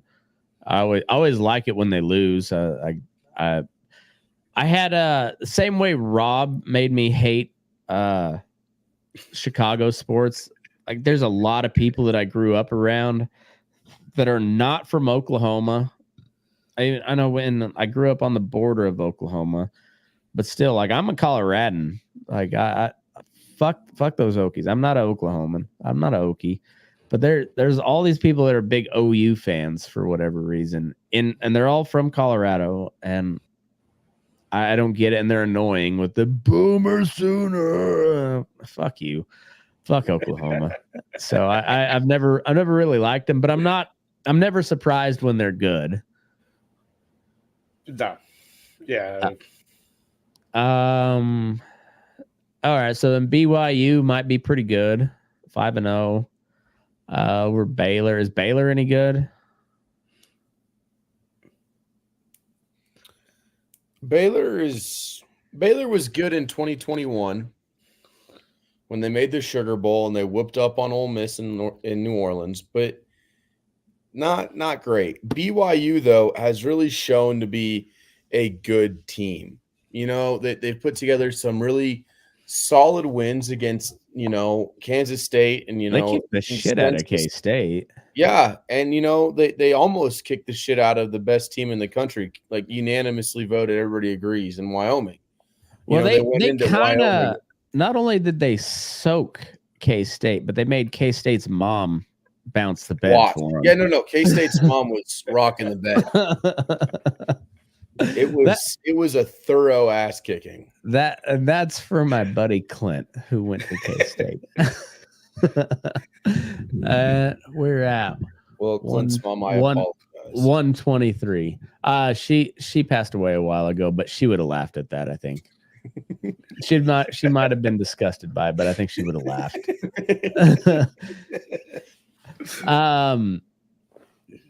Texas A&M. Anyway, so those 25-year-old Mormons that are on the BYU team are pretty good. It looks like. A&M over Arkansas. That used to be a huge rivalry. I guess it probably still is, but that used to be a huge, meaningful rivalry, and now it's just. I hear doesn't A&M have the most NIL money of any college? Yeah, absolutely. Really? That's why they have the top 2 class every year. They just opened a Texas A&M campus in like Dubai. They got oil money on top of oil money, Jake. Yeah. Yeah, in fucking Dubai. Texas A&M right. Abu Dhabi campus. And they have Boise State's at 25 now. Kicked the shit out of Washington State. It was close for a while. Oh, okay. So before we explain this new Pac-12 thing, I've heard something about it. I've had people ask me about it. I've been waiting to do any research. Like I've read an article, but I didn't know there's a new Pac-12. That's why I'm waiting on Eric to explain it to us. All right. So it's the Pac-8. Okay, so all right. So it's the CSU move, right? Yeah. So the new team starting in 2025, now including basketball, it will also have Gonzaga, but Gonzaga's only D1 sport is basketball. Now they just are going to play in a conference. They've always played in they've been independent. As an independent for basketball, but now I didn't know that. Well, that's a good pickup for them then. Yeah, for basketball especially, to have some significant talent there. So right now the new Pac-8, this is subject to change, additions wise. But Boise State, Colorado State, Fresno State, Gonzaga for basketball. So they have 8 for basketball, but still 7 for football. You need 8. Oregon State, San Diego State, Utah State, and Washington State. So we're looking at a Mountain West who is trying to steal over UTEP. And we talked about it a little bit. You and I did, Matt. Bringing in South Dakota, North Dakota State, South Dakota State, and South Dakota, as well as Montana State and Idaho State. Now it's kind of we're up to like the Pac-20 now. Well, it would be for the Mountain West. Oh, the Mountain West. Mountain West is going to add them after the Mountain West gets gutted. Yeah, so we would be adding in more realistically. We could probably bring in Idaho. They've been an FCS school for 6 years now. They left in 2018, went down. We could bring in Idaho. I would make a strong argument for North and South Dakota State. And UTEP, which would make 12 teams. If they could get the Grizzlies and the Bobcats up in Montana to come down, join the Mountain West, it'd be a very solid Rocky Mountain Conference. I mean, right up that alley. Yeah. I'm just surprised that CSU left. Now, CSU basketball probably deserves to be in a conference like the Pac-12. Well, but for every other sport, Wyoming wrestles in the Big 12. I just don't get Colorado State go over there for basketball. Stay here. I don't. Is it just because Oregon State and Washington State are like looking down on the Mountain West? Like I don't see what the advantage of moving to this Pac-12 or is it still considered one of like the Power 5 conferences? No. I think with Boise State, Oregon State, and Washington State, they could potentially make an argument, and Boise State would be the biggest piece of that argument. I put Oregon State up there. Like they're pretty salty. Now Washington State is still every now and then strong. I mean, outside of Wyoming, they've got a really easy schedule the rest of the year. Say that as we're 1-4 and they're 4-1, and we're going to their house. And, But I mean, honestly, for basketball though, it sounds like a halfway decent conference. No, and I don't disagree with that. It's just for football, I almost wonder if they should have split it. Like, hey, we're going to combine conferences. We're going to have like the Pac-12 for football or for basketball, but we're going to have the Mountain West. You guys can join the Mountain West. And then it would have been, Boise State, Oregon State, or Washington State, and UNLV potentially pushing, every year for those conference spots. How about the UNLV quarterback? Oh my gosh. That is some of the bitchiest shit I have seen. And it's why I hate NIL. He was promised $100,000 if he transferred from some Catholic school on the East Coast, I think, to come play at UNLV. He got a $3,000 moving stipend, and that was it. Oh, I'd be pissed too. I'd be pissed, but why is this an issue in the first place? Because they said you're gonna pay you and they didn't. If they didn't say he was gonna pay them, they wouldn't matter. But then they went out and smoked whoever they were playing without him. And their starting running back too decided that he was done. I saw that. So I'm all for it because Las Vegas is a shithole. And they run all of Nevada, and they're essentially just California light. And so fuck Las Vegas. I'm glad they both did it. I'm no fan of UNR. My wife is an alumni, and so I kind of have to somewhat pay attention to them every now and then. Back? Yeah, but I don't care about University of Nevada, Reno. But fuck Las Vegas and fuck UNLV, and good for these two. Yeah, I mean, I don't know. I kind of think it's stupid, Well, I think it's all stupid. you make a commitment, and it's what is keeping. Yeah, but the other side SEC didn't keep their side of the commitment. Yes. So and that's more my thing. It is less about the student and more about the program itself. It's proving my point that the NIL deal is going to completely it's going to make the rest of the country and the rest of the conferences outside of the Big 12, Big 10, SEC, and you can make an argument for the ACC irrelevant. I mean, pretty much. Because It was already going that way, but that's like the nail in the coffin, really. You know, like the Wyoming booster program, like we're trying to they're showing advertisements to students at football games. Hey, please donate to our NIL funds so we can get good players. You know, when you're asking your students to donate what little money they have at the University of Wyoming, it's proving my point that these schools that are a step back, you know, maybe they're in a smaller state like Wyoming, or they just happen to be in a state like Alabama, where you've got Auburn and Alabama, and you're South Alabama or UAB trying to compete, and you can't outside of, well, we're, you know, an hour and a half away from your hometown, and in Wyoming, no one's an hour and a half from their hometown if they're coming from home. Like, no, I ran into some recruits the other day at the BYU game.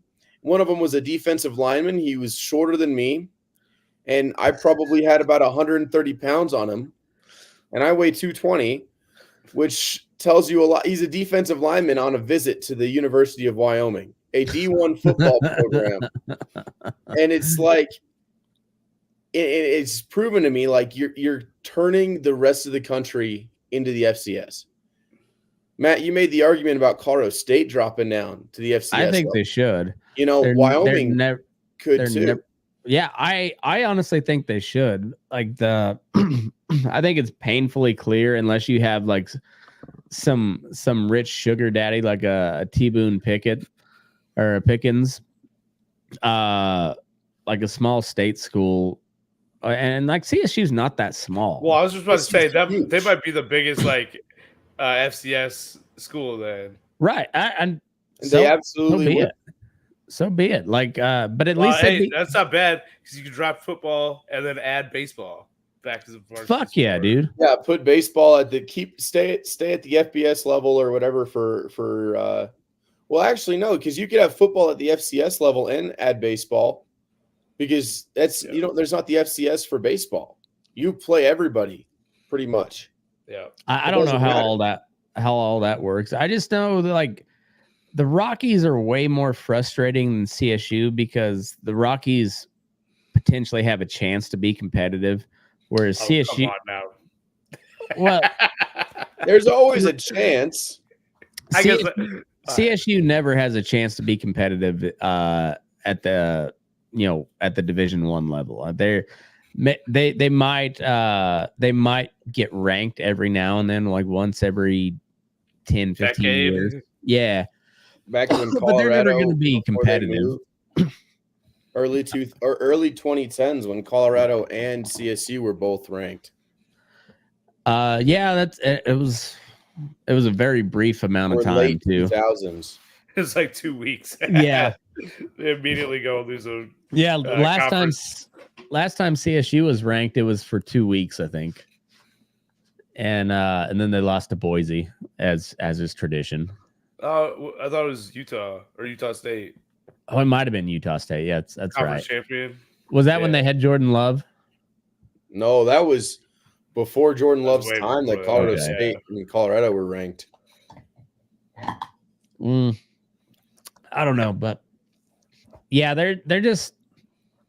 I would enjoy them a lot more if they were at FCS because I don't know if they'd be a powerhouse because I don't know if CSU knows how to be a powerhouse, but they could be really competitive at the FCS level.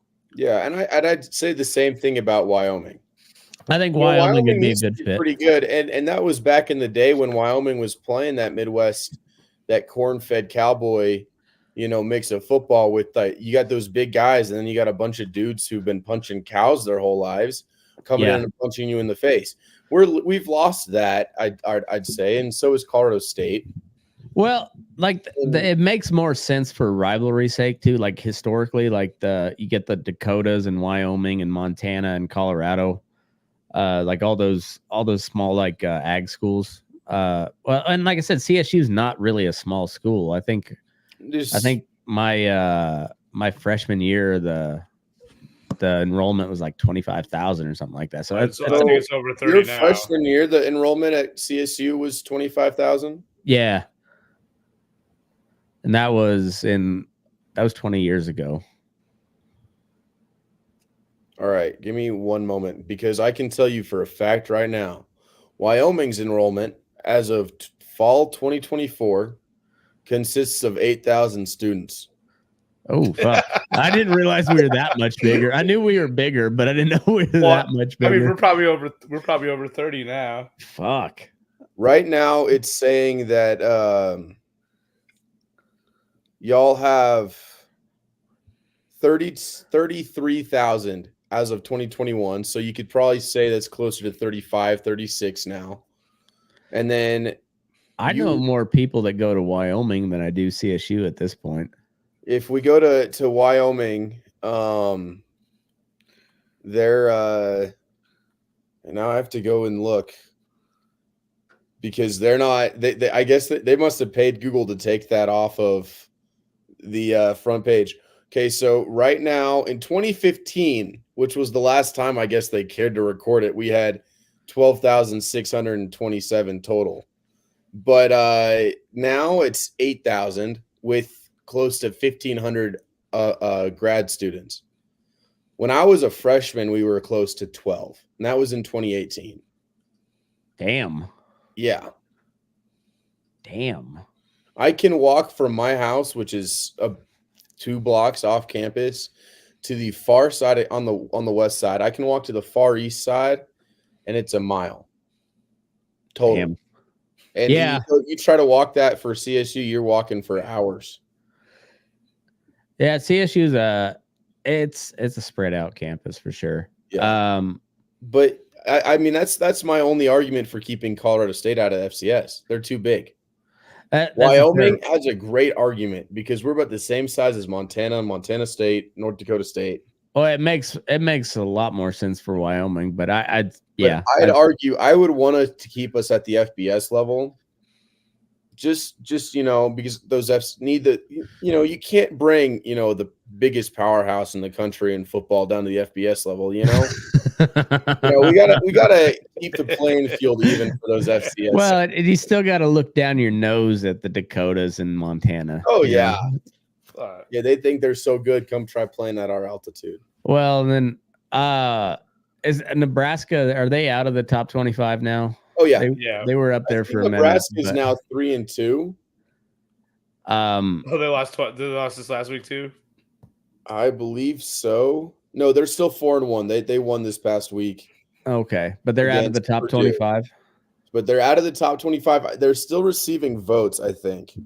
Okay, well, I know that after that loss to who did they lose to? Illinois. That's what got Illinois kind of pushed up in the rankings to 19, is because they beat Nebraska. I know on my my Facebook feed, it's all Husker fans, because fucking Husker fans coming out of the woodworks. They're so annoying. They're worse than That's a reason not to go on Facebook. It really is. It really is. And of course they really are the Cowboys fans of college football. They're just like, it's our year. This is our year. And I tell you what, this Matt Rule guy, he's really going to turn us around, and he bringing back the culture of Nebraska football. And Nebraska sucks. Nebraska's always sucked. Always will. Nebraska's going up against Rutgers this week, so they might. You might hear some more about it. Rutgers is undefeated, though. Is it in Rutgers? Because somebody from Nebraska might get stabbed if it's in New No, they're not playing in Jersey. But well, we're I guess we probably ought to get to some picks for this next week. But so Friday we got two ranked games. We'll go through the ranked games, and if there's any at the end, if there's some outside of the top 25, let us know, Eric, and that'll be your moment to shine. Outside the top 25. Yeah, well, I mean, big games.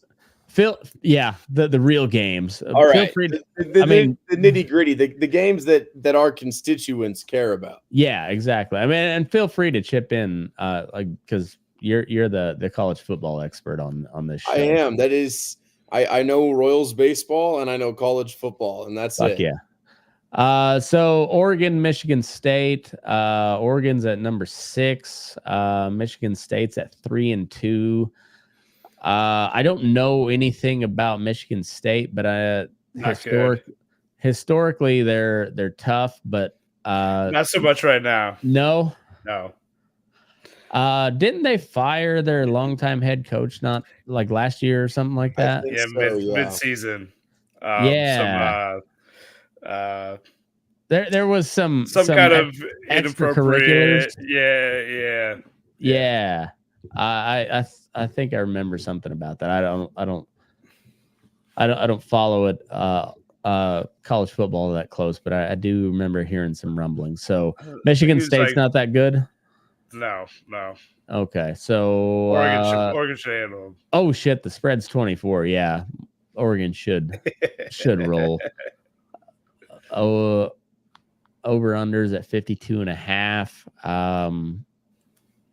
Historically speaking, I like the over because Oregon could probably score that on their own. I don't know. They're all also in the Big Ten now, so it's a little different story. But yeah, Oregon should roll, I'd think. UNLV at Syracuse. Syracuse at 3-1. Didn't they snipe a quarterback?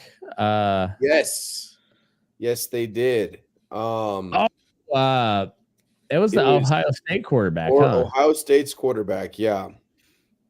He's put up 14 touchdowns in 4 weeks, 5 weeks. Yeah, what is this, week 6? Yeah. 5 weeks and he's almost 3 touchdowns a game. Yeah. All right. Well, and Syracuse has a top 25 victory against Georgia Tech. Now, okay. Georgia Tech is one of those teams we'll have to wait to the end of the season to see how really good they are. Yeah. Especially when we're looking at a 1-4 Florida State team that they beat. But, Syracuse still, they've had some close wins, 28-31 against Georgia Tech, 26-24 they lost to Stanford. But, they blew out Holy Cross, which ironically is where Matthew Sluka, the UNLV quarterback who's bitching about his money, wasn't even hired. He didn't even – it's like when you join the Army and your recruiter promises you $100,000 bonus, and they're like, well, you don't get a bonus for doing this job. Is it in your contract? No? Well, then shit. You're out of luck. But Syracuse, I think Syracuse will make it close. I mean, the spread's pretty tight. Yeah, it's 7 touchdown spread. 7 points, 58.5 is over under. I'm guessing a shootout there in Las Vegas. Well, it'd be one of many in Las Vegas that night, but yeah, that's probably true. But hey, I don't think we're as bad of a drought as a couple of years ago, so you won't find any bodies in Lake Mead for a little while, I think. Yeah, I think we got some time. I think we do. You think UNLV covers 7 or? I do. Okay. I think that this UNLV team is deserving of the ranking. They're a good team.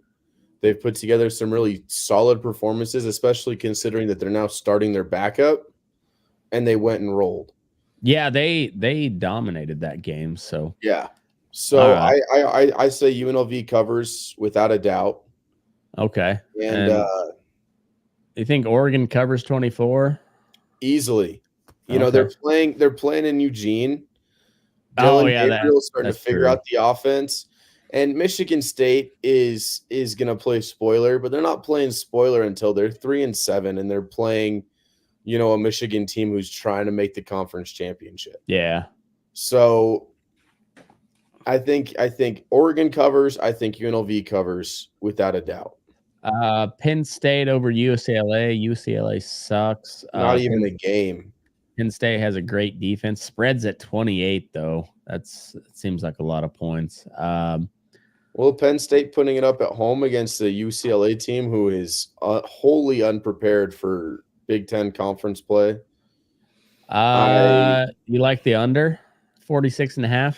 I'd say it'd probably going to be like a 35 to 6, maybe 9. I don't think UCLA scores a touchdown, but okay. Yeah, I think if it covers, it'll be close. Okay. Or if it hits the over, it'll be close. But I'd say take the under. Okay. Missouri's coming off. They're still undefeated, but they had a scare. They're going into A&M though. Yeah, I don't know, man. I see this A&M team and they got smoked. I don't know if it was smoked, but they got beat pretty good week 1 against Notre Dame. And I just don't see them. I think Missouri is just a better team. Spreads A&M -2. So I like Missouri to cover that. I think Missouri wins. What is the money line on that game? Because I might go ahead and take that.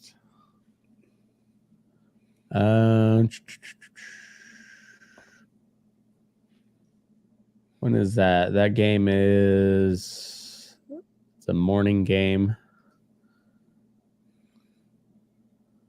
The ESPN has as Missouri. Their FPI is taking Missouri over A&M. So it's interesting that their money line and their betting odds are in favor of A&M when they're actively favoring Missouri. Yeah, I think I'm going to take Missouri money line. If it's plus money, I'll take that. Let me search it up. Yeah, I think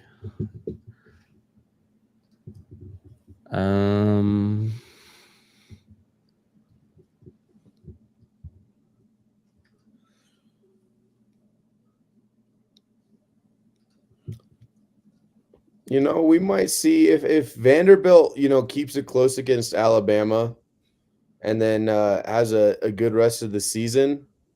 We might see a ranked Vandy at the end of the season. This is a Vanderbilt team who has played some very good football of late, who's been able to really hold their own in the SEC for what seems like the first time in a long time. Okay, so we got Missouri. Well, Missouri plus 110. Yeah, I'm going to take that. Yeah, I don't buy A&M. I typically don't buy A&M there. I don't buy A&M ever. They're flashy. They always have a lot of talent, but they don't ever do shit. Every now and then they get a really talented fuck up like Johnny Manziel. People forget that Mike Evans was the main receiver for Johnny Manziel too. And Mike Evans is the reason Johnny Manziel was Johnny Football. Yeah, and he's put up 1,000 yards every season that he's been in the NFL. So, Mike Evans made Johnny Manziel, but Johnny Manziel got all the credit. Louisville, SMU at Louisville. SMU, they almost lost to Nevada week 1 or week 0, but they're 4-1. Any good? What comp? I thought they Their had moved to the ACC. Big 12, but was it the ACC that they moved to? They had to pay a bunch of money, and then That's right. they had to forfeit a bunch of money for a couple of years. Yeah, well, they they smoked Florida State 42-16. Holy And fuck! in NFL or college football, that's a blowout. Yeah, and Louisville is like lucky if you would have flipped those two names, that would have been talking about being in the upside down world. Like that's a normal Florida State win over SMU is 42-16, but flip it around, yeah, that's bonkers. Florida State's bad. God damn, they're bad. I don't take Louisville to cover the spread. Minus. Okay, you think it's going to be that close? I do. All right. Louisville this past week barely lost against Notre Dame, a Notre Dame team who might not be as good as people think they are. It's still Notre Dame. It's still Notre Dame, but I don't still got talent. Yeah, that's also a Notre Dame team who's got talent and lost at home to Northern Illinois. That's true. I'm not standing up for Notre Dame. I'm saying like even if they're shit, they still have good players. Like they could still go out and beat somebody. That's very true. All right. So SMU to cover. I like that. That's I might bet that. Iowa at Ohio State. Ohio State is a 20.5 point spread. Unders at 44.5. I don't take Ohio State to cover the spread. Ohio State's gonna win. Iowa's gonna put up maybe a touchdown and maybe a couple field goals. I was to say I don't know if to hit the over, Ohio State's going to have to put up some points, and Iowa. I don't see it happening. Iowa's not about that. They ain't about that life. No. Iowa good old Iowa. Just Ohio State.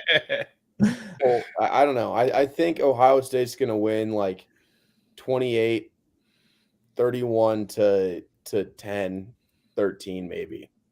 Yeah. It's 13 not going to be 44.5. There's no way they're reaching that. Well, and Ohio State's got a great defense too, so it's not like Iowa doesn't put up big numbers against a shitty team. So like going up against an elite defense, this could be a 6-3 game, and I wouldn't be that surprised. Yeah, I don't know. I mean, I consider taking Iowa to cover. Yeah, I kind of like Iowa to cover, and I like the under. I think that's a nice little parlay there. I wouldn't be surprised if that hit. Iowa to cover, and I could see this being a 20-6 game. I think Ohio State will put up a couple touchdowns, but I don't see them running up the score on Iowa. That's a legit defense. It'll be like the Broncos Jets game. You know, just Nick can throw over them mountains as long as they're only 6 yards long. He was negative yards at halftime. He was like 12 of 17 or something. He wasn't even that. I think he was like 5 of 60 yards receiving, and Bo Nix had completions to 5 different receivers. Yeah, he had 60 total yards for the game, but he was at negative yards at halftime. I mean, it was worse than Tebow numbers. Yeah, that's rough. Tebow had better numbers going into the half than Bo Nix did. It's a good thing Broncos got a defense. We'll get to that here in a minute. Georgia or Auburn at Georgia, spreads 24. You say Auburn's no good. I would love to say that Auburn is going to cover that spread. I think Georgia is pissed at the entire state of Alabama right now. Yeah, that makes sense. That makes sense. Auburn is going to leave with their tail tucked between their legs and wishing that they were playing New Mexico State. And it's in Athens, so yeah. I don't know about the over-unders at 53.5. I don't know any about that, but I think Georgia covers that. If Auburn's not very good, and Georgia's coming off a loss to Alabama. Yeah, I think Georgia rolls on that. Roll Tide. Ole Miss at South Carolina. I'd take Ole Miss here. -9. It's going to be a shootout. Yeah. Yeah, and Lane Kiffin is like he does beat up on shitty teams. Like South Carolina might not be such a shitty team, but I think after losing to Kentucky, they're going to figure out what went wrong and they're going to fix it. That's the whole reason Lane Kiffin still has a job in Oxford. Yeah. And 9. I like Ole Miss to cover that. Indiana at Northwestern. That's a gross game. They're playing on the on Lake Erie or whatever lake is right there. They've yeah, got like the Michigan high school stadium set up. Building their new one. It's not frigid cold yet, so that actually might be a pleasant game.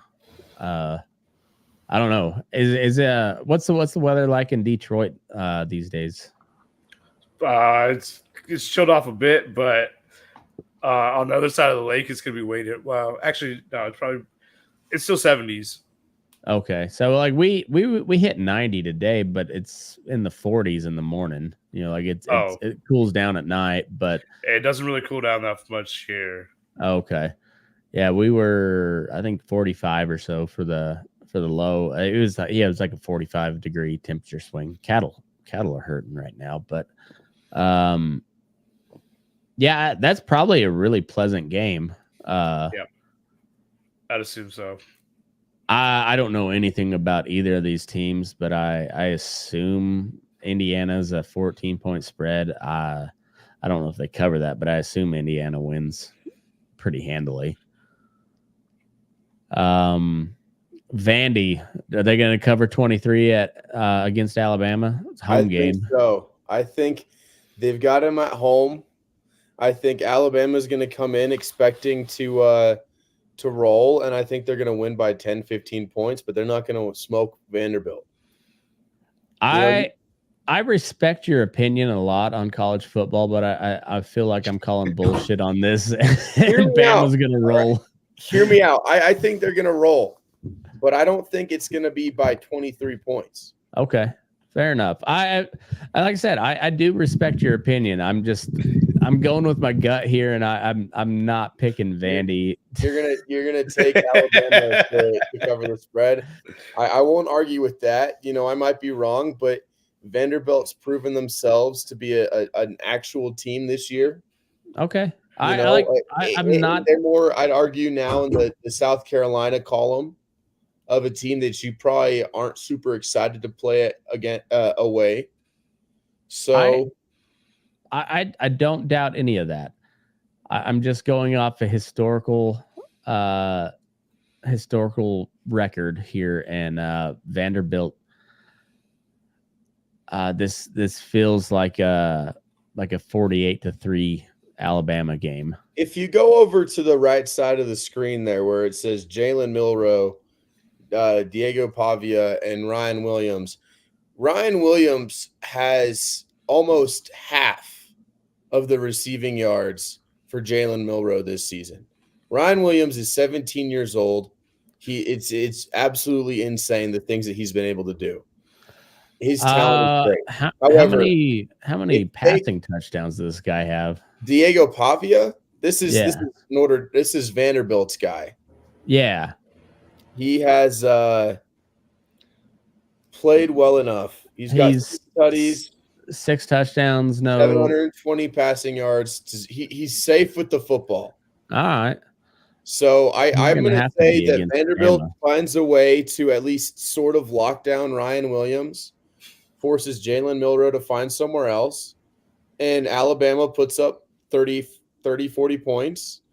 And the Commodores are hanging in there right behind them. All right. It's not going to be close. It's not going to be close. And we're not going to see what happened against Georgia happen again. Alabama's going to take the lead, and they're going to lead the whole time. But Vanderbilt's not going to go away.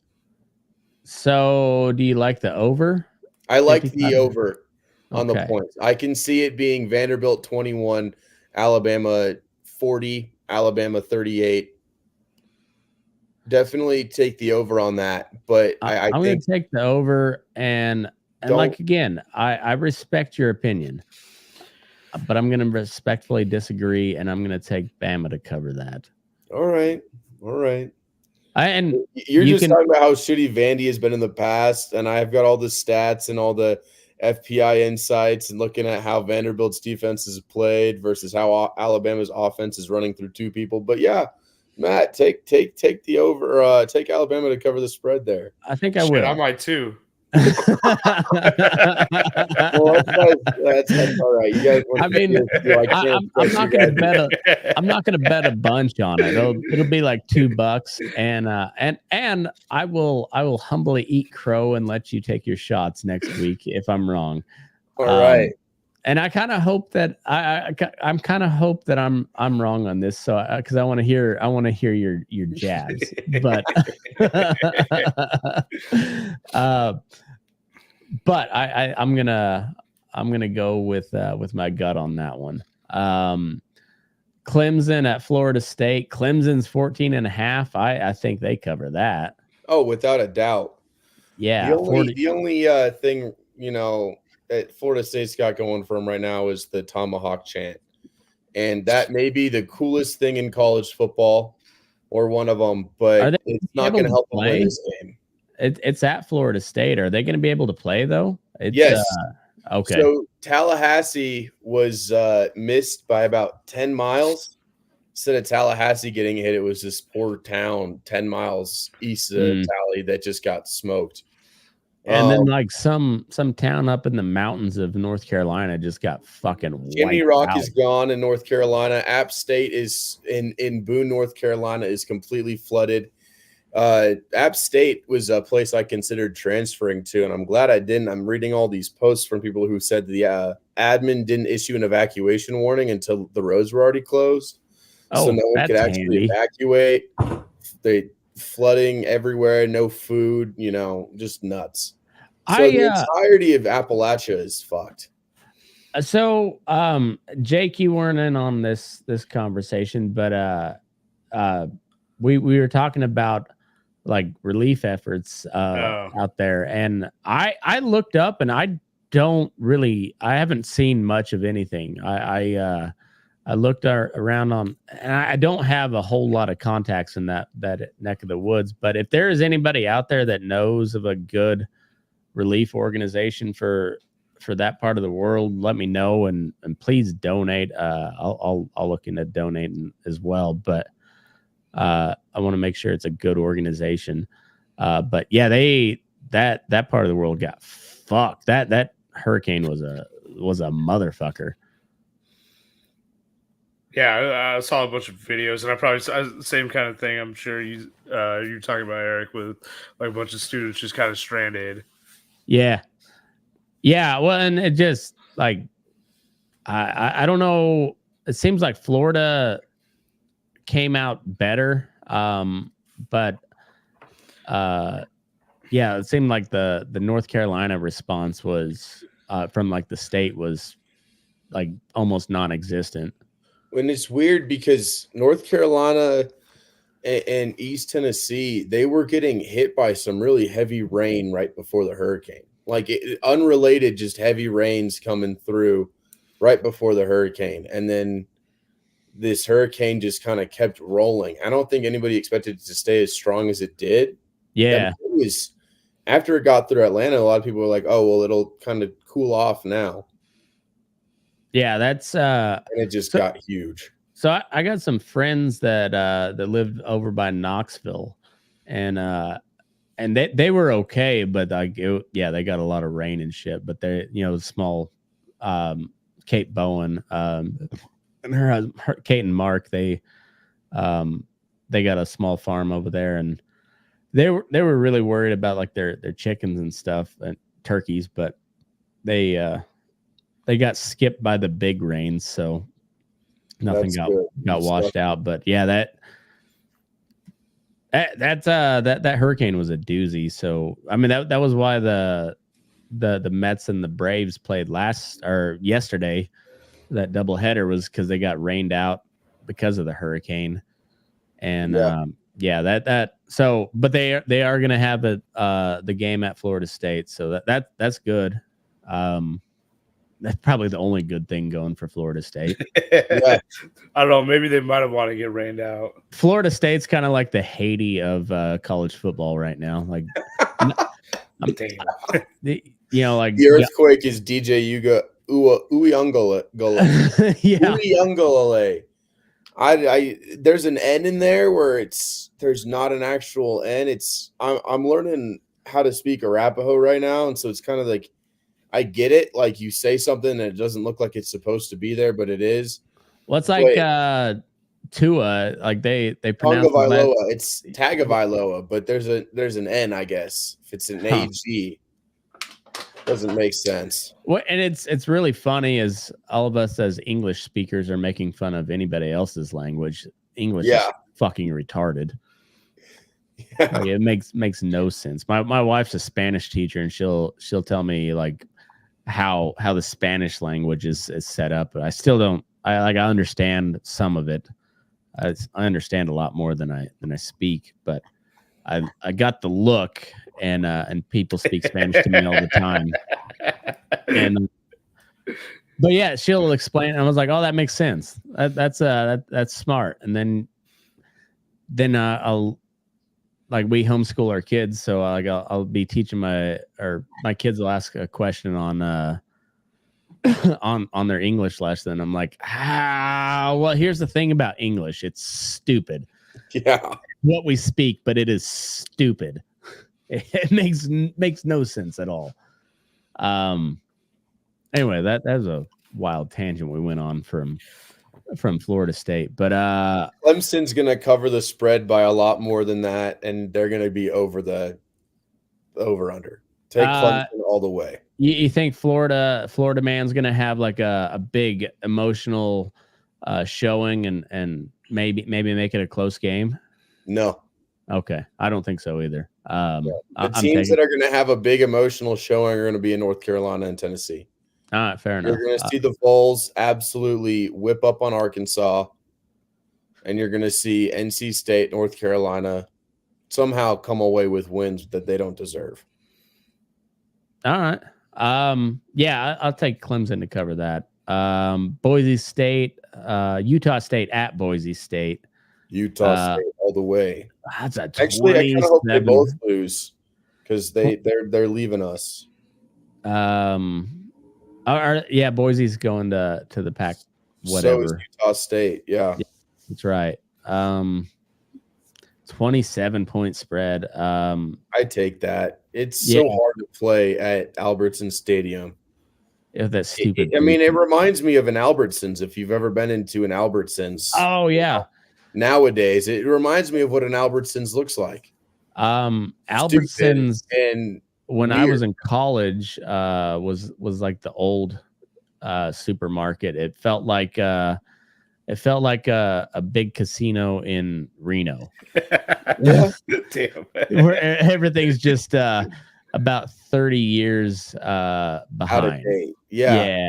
I remember going to the Albertsons by my house growing up, and they had a lobster tank. I would always love going to Albertsons just because they had a lobster tank. Well, it's like same here when I was a kid. Yeah, I grew up in small town Colorado, so we didn't have the like. You guys got your groceries from the guy selling them out of his truck on the side of the road. Well, yeah, obviously. Particularly in the Arkansas Valley, that's where all the produce comes from. But right, that's the good stuff. That's not a dig. That's a little jealousy there. But I was always a Kroger guy or King Soopers because that's Yeah, you could use your little discount card at Loaf and Jug for gasoline. That's what I do now. I use, if I'm ever in Fort Collins, because the 2 Loaf and Jugs in Laramie they're like under construction or somebody bought them on, I don't know. So if I'm in Fort Collins, we just go to some meth head released a bunch of squirrels in them. That sounds like a Laramie story. It does. Sounds like something that would happen here. All 10 squirrels that live on the UW campus, and that's the only place they live. Is some meth head managed to round them all up and release them in a Loaf and Jug. That's pretty great. I mean, I might pay to watch that, but I'd pay for that CCTV footage. Tennessee at Arkansas. Tennessee's 13.5-point favorites. Is Arkansas any good? Every now and then they're kind of good. So Arkansas, they're not bad. Typical Arkansas, where they could kind of knock off just about anybody, but they're not going to do anything. Yeah, that's kind of what I'm seeing out of this Arkansas team.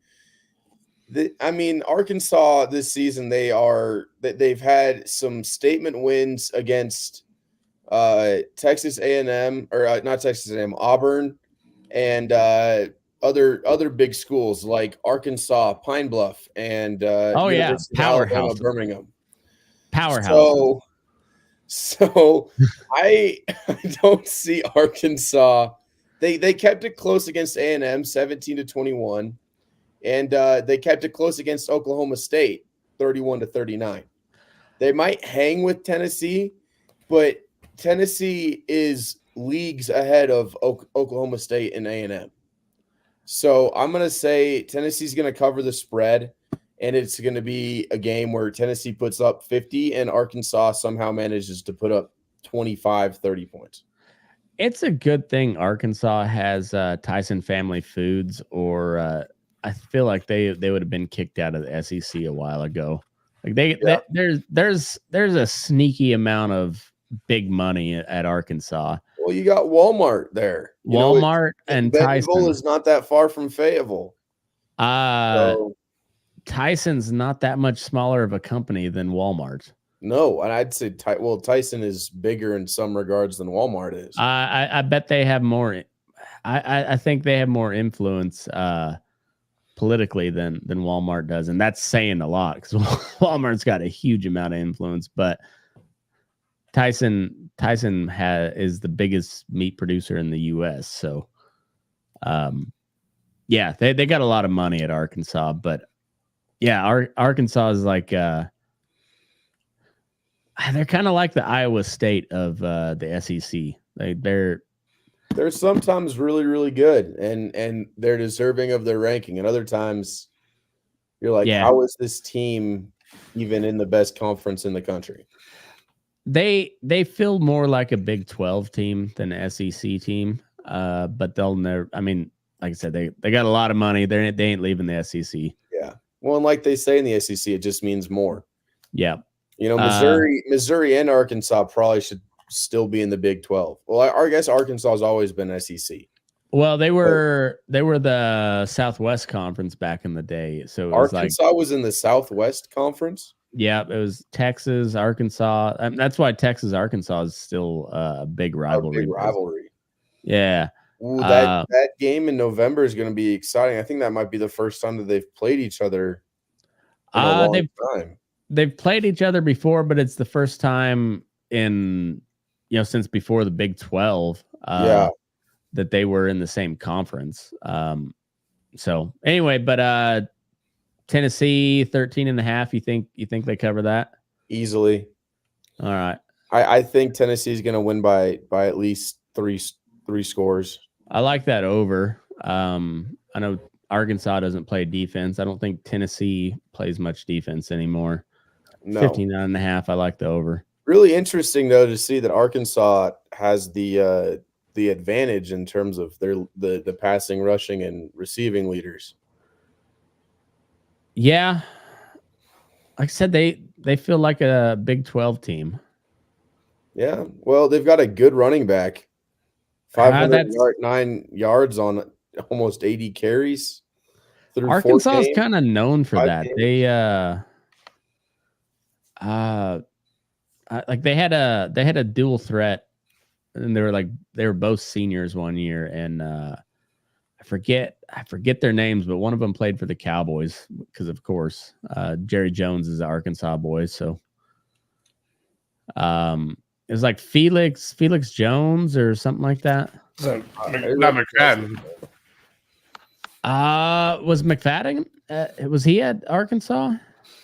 Also, I thought so. Yeah, and then there was another dude that was like that same year, because I think McFadden got hurt. And then he got hurt and came back for the bowl game or something like that. Yeah, it was like Felix Jones or Felix Adams or something like that. I know his first name was Felix, but anyway, that's all kind of irrelevant. But not irrelevant. It's has been, but yeah, Arkansas is. I mean, it's not surprising they have a good running back. They're kind of known for that. Yeah. So I say Arkansas is going to put up some points. They're not going to get blown out in a stereo like in the normal way. It'll be a blowout, but it won't feel like a blowout. Yeah, it'd be like a 17-point game. I think so. At the closest, or Tennessee really shows that's what's up. Yeah. Either way, I like the over. Yeah, Tennessee went into Oklahoma and rolled. So yeah, and they rolled. So yeah, I like that. Michigan at Washington. Washington kind of sucks this year, huh? Yeah, no, they lost. Rutgers. One of Rutgers' big wins was against Washington, which is why I said that Rutgers might cause a problem because of that. Yeah. All right. So how Washington's favored 2.5. Give me Michigan. I don't know how that's possible. Yeah, I don't know either. If it was flip flop, I might buy a half a point and take Washington. Say it's a field goal game, but yeah, I'll take Michigan to cover. I'll take Michigan money line. Yes. That seems crazy. I gotta look that up now. That don't seem right. No, not at all. Washington, according to the matchup predictor, is almost 60%. Really? Favored, yeah, according to ESPN's FPI. I mean, I don't disagree necessarily. I'm not sure that Michigan is deserving of a top 10 ranking. I think maybe they should be sitting closer to 15. Still, not right. Still, it doesn't matter. They haven't shown, but also Washington is a team that's lost twice already, and their losses have been against Rutgers and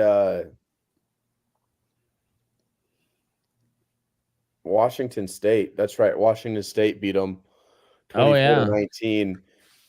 Well, and they lost Penix to the draft. They lost their coach to Bama. Yeah, I just that makes no sense to me. I just put in Michigan money line. So yeah, I'm taking Michigan money line on that.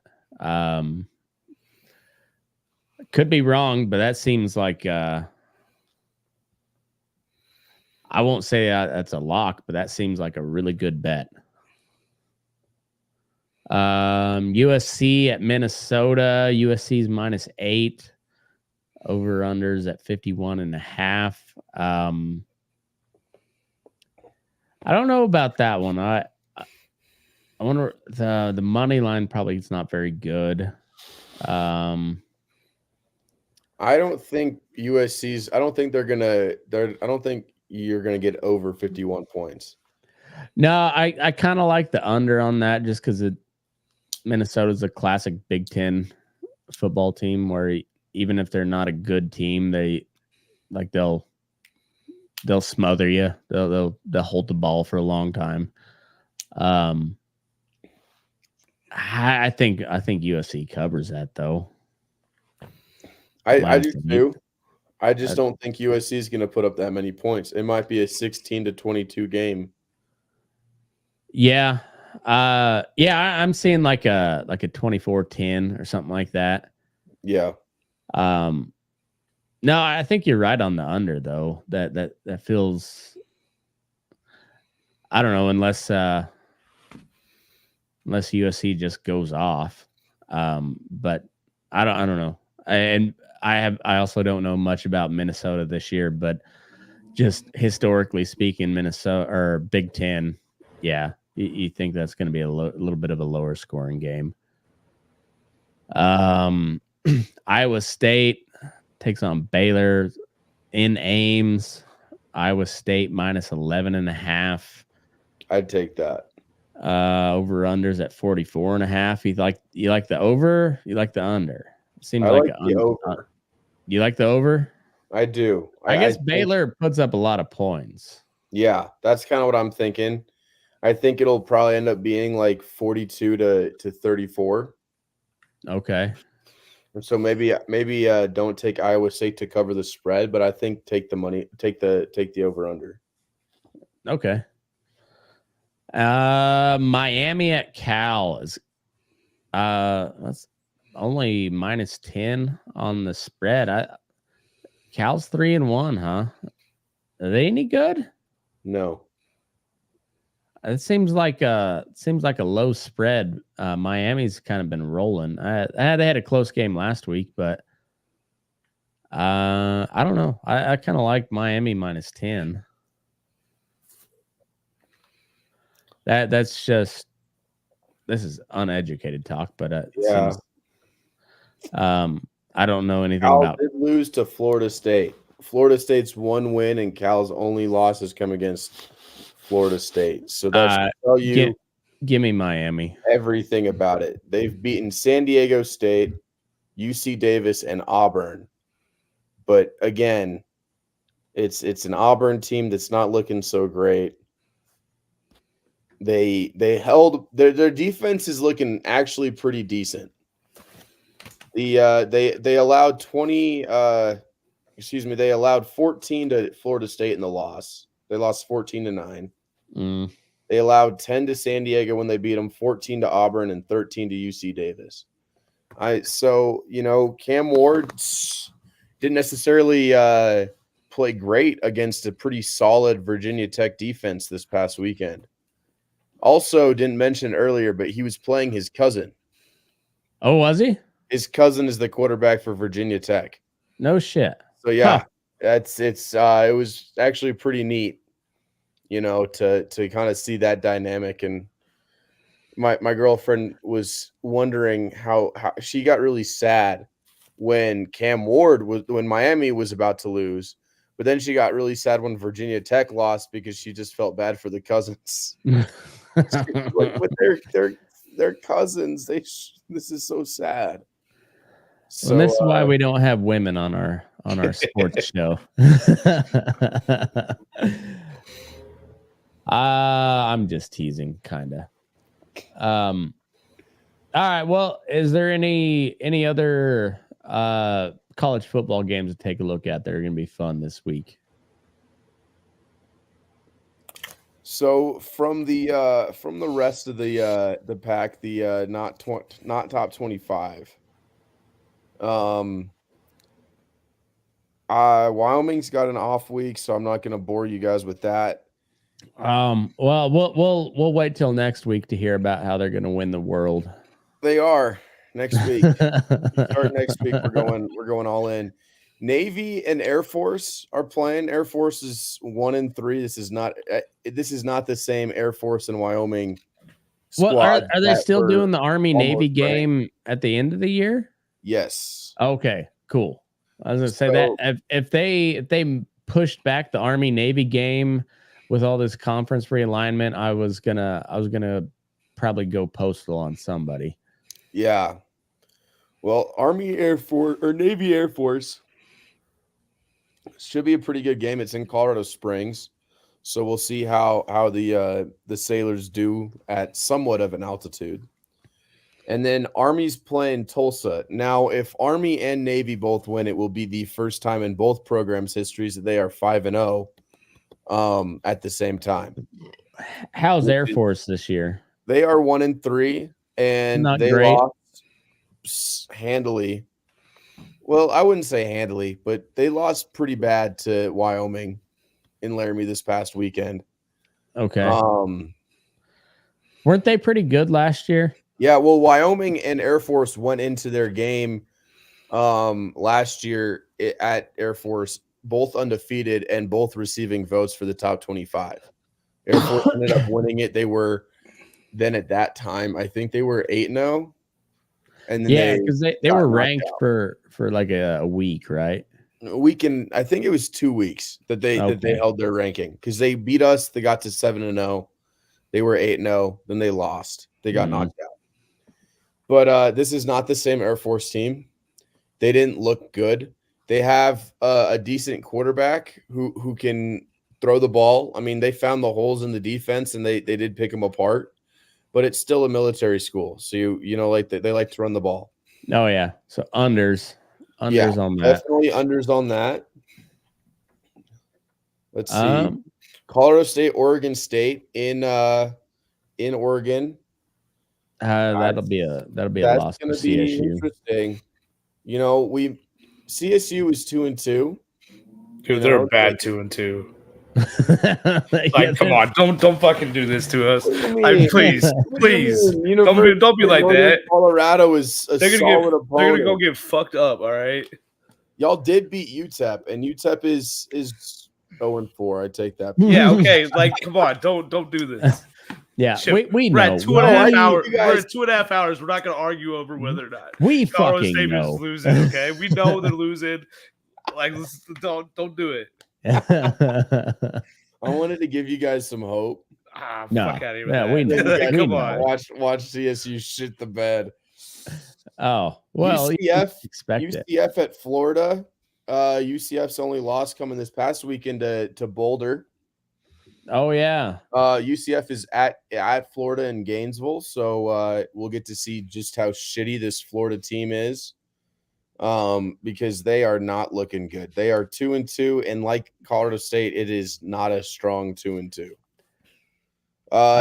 You remember when CSU's coach paid to go to Florida, and now he's where is McElwain nowadays? I don't know, but I'm pretty sure he got more money at Florida to cover that $2 million buyout.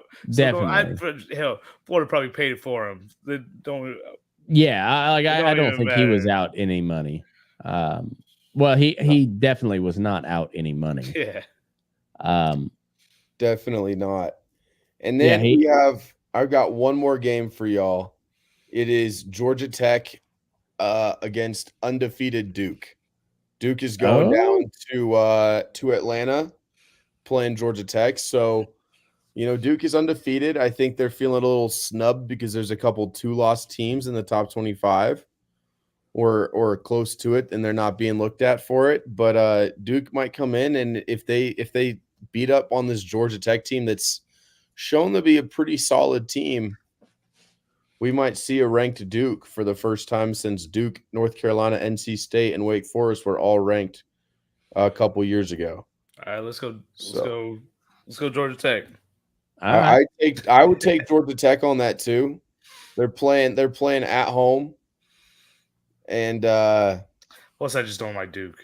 Yeah, I don't either. I have an irrational hatred of Duke. I bet it's not. I bet it's not irrational. No, I've thought about this a lot. Okay, because ever since I was in like 7th or 8th grade, I picked Duke to lose in the second round of the Sweet 16, and I have no reason for it. I put them in the same category as the French. I have no reason to hate them, but I have an irrational hatred of them. But that being said, I kind of want to bet Duke, but before you do that, I'm too much of a homer. Duke is a week undefeated. They beat UNC 21-20, Connecticut 26-21. Northwestern 26-20 in overtime, double overtime. Their only sound wins have come against Elon, where they only put up 26 points, and Middle Tennessee State. Yeah, they're where going down. it was They're going down. 45-17. You convinced me. I don't need any more reason to not pick Duke. So I wasn't gonna bet on this game until you said that Duke was looking kind of sexy at 4-0, but then you laid out the case, and I'm firmly back on the fuck Duke bandwagon, and I'm not gonna bet against them. I'm just not gonna bet this game. Yeah, so fuck Duke. That's all I got to say about that. Yeah. One more real quick. Arizona State versus Kansas. This is a Kansas team who came in with a preseason ranking, and now they're 1-4. Talk about being in an upside down world. Like 4 years ago, we would have been talking about, well, I mean, pretty much any year besides last year when Kansas was kind of good. But if you're talking Arizona State, Kansas, that's a great basketball game. The shittiest football game you could think of. I'm just kind of curious. I feel like it's going to be a pretty big shootout. It's an even matchup. Arizona State is looking to prove themselves in the Big 12. They're 3-1 right now. They've had some pretty solid wins, aside from a loss to a 1-score loss to Texas Tech. They've played sound, if not kind of iffy football, but this Kansas team, I mean, their only blowout win was against Wyoming, 48-7. They've every other game has been a 1-score game. Wyoming's gonna avenge that, though. Oh, we are. Oh, we are. If not on the football field, in the streets. Yeah, we'll take that shit to the streets. Wyoming don't fuck around. No, we don't. Dude, there's more people at ASU than in Wyoming. Like, oh yeah, y'all gotta chill. And we can take them all on. Only if they invade Wyoming, because you can retreat to the hills. Nobody will ever conquer Wyoming. There's too many hills to hide behind. Take my 8,000 fellow students and go down to Arizona State and actively win with 0 casualties. Well, you could conquer Canada with the state of Wyoming pretty easily. Yeah, we could. I think even our liberals are pro gun. So if that tells you anything about the way Wyoming works. Oh yeah, like but yeah, Kansas, Arizona State. I hear what you're saying. Like, I'm going back to like my historical watch, and it's a dumb game. You can put down a couple bucks. And what's the over under on that? Because I like the over, whatever it is. I gotta go find it. Unless it's in the 80s. If it's in the 80s, I'll bow out. But I don't know. If it's low 80s, I might sprinkle a little bit. That's a Pac-12 Big 12 matchup, which is now just the Big 12, and they don't know what defense is.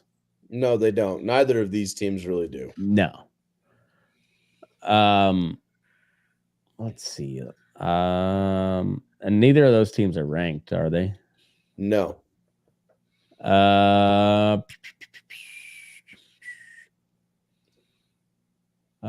Big 12. Kansas, Arizona State. We got ASU -3. Overs only at 50.5. Give me hammer that over. Hammer that over. That's going to be a track meet. All right. Let's get through NFL real quick. I know. I got to bail. Okay. I've had a very long day at the bar, and I don't want to fall asleep on camera here. Fair enough. I'm 3 hours ahead. All right. I know, man. And we keep saying every week we need to like write a schedule down and like have a timer. Like if we're getting close, we really ought to do 3 different 3 hours in. We need to do 3 different shows, but I don't have the time for that. So one long one's what we got. All right. But yeah, if you got a jet, go for it. Yeah, sorry guys. It'll be Well- fun. I'll be talking shit all week about baseball. Well, fuck yeah, dude. I mean, yeah, go live it up.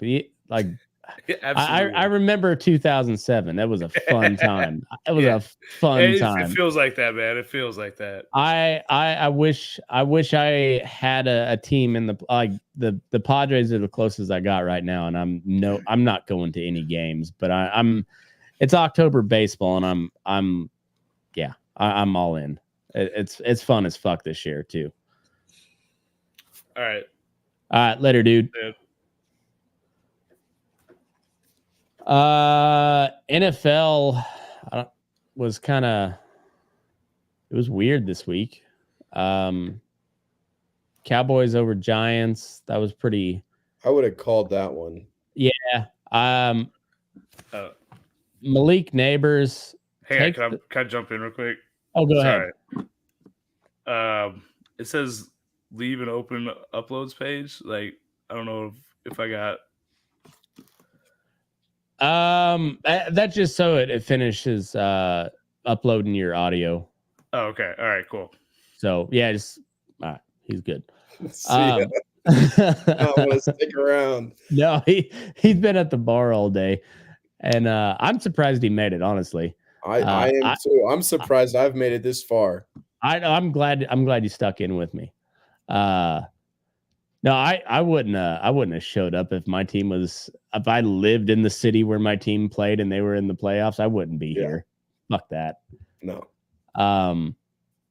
No, Malik Neighbors, if you're betting player props, take the over on receptions or over on yards on Malik Neighbors pretty much every week. That dude is a stud. 12 receptions, 115 yards in a game. I mean, he is making Daniel Jones look good, and that is not easy. It's the same way with up in Minnesota. Justin Jefferson is going to get Sam Darnold paid again. Yeah. And Sam Darnold does not deserve it. No, I would argue that I would put Sam Darnold above Daniel Jones. Oh, I would too. Daniel Jones's biggest asset is his legs. Yeah. And he's got a big arm, but it's not accurate. No. He's like the Colorado State version of Josh Allen. When I think Sam Darnold's only like 26. Yeah, he's not that old. I guess Daniel Jones is only 27, but look at that neck. You can't trust long. You can't trust something like that. It's like a giraffe. It's like Earthworm Jim. Yeah, Earthworm Jim. It's like Doug Dimmadome, except instead of all hat, it's all neck. Look at that. It's like a middle finger with a face on it. He looks like those dudes from that Spy Kids movie, the thumbs. Yeah. The thumb people. Yeah. He looks like he could be a character on Skibbity Toilet. I mean, I'm not going to pretend to really understand what that is. I try to avoid it, but I understand you've got kids. I'm sure they probably. I got kids, and my wife's a high school teacher, so that's the only reason I know that. I still don't exactly know what it is, but if you put that dude's head and neck on a toilet, he could be a perfect character in that show. I don't doubt it.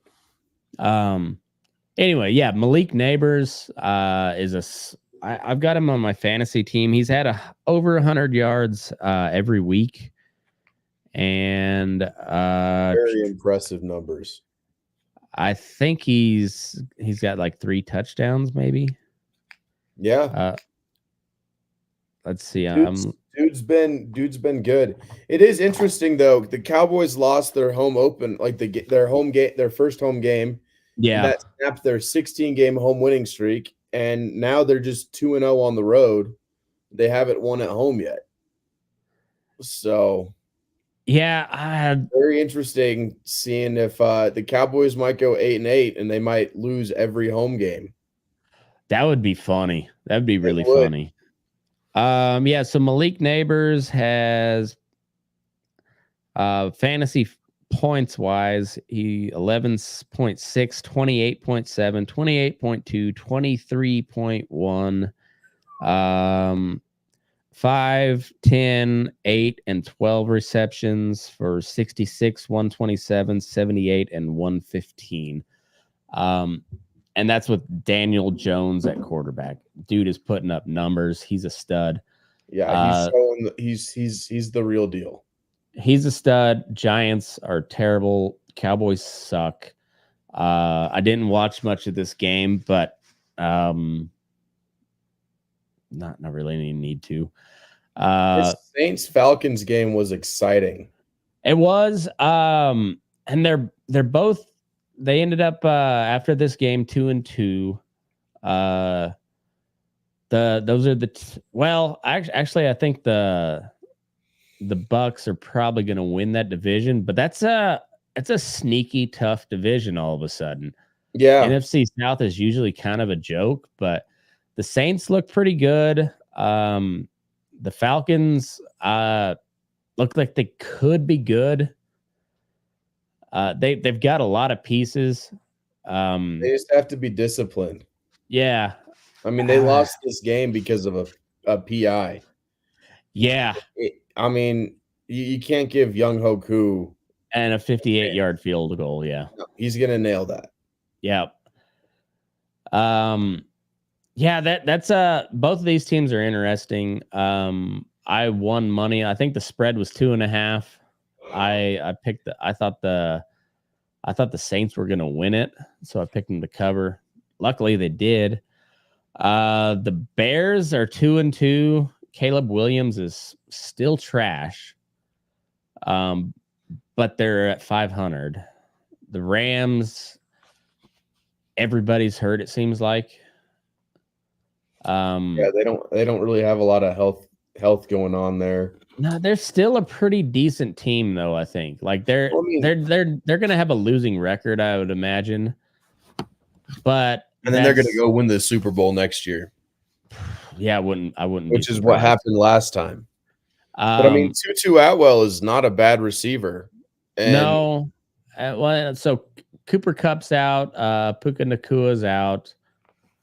But I think they're both slated to be back. Yes, they are. And they're not going to win the West. I don't think.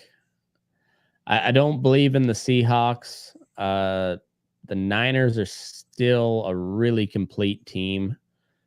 But the Rams could play spoiler, and I wouldn't be surprised if they're in the wild card hunt at the end. I wouldn't.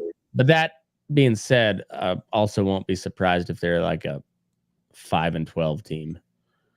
I don't think they're going to be complete dog shit, but I could see them losing a bunch of games and all being by like one score or less, or one score games.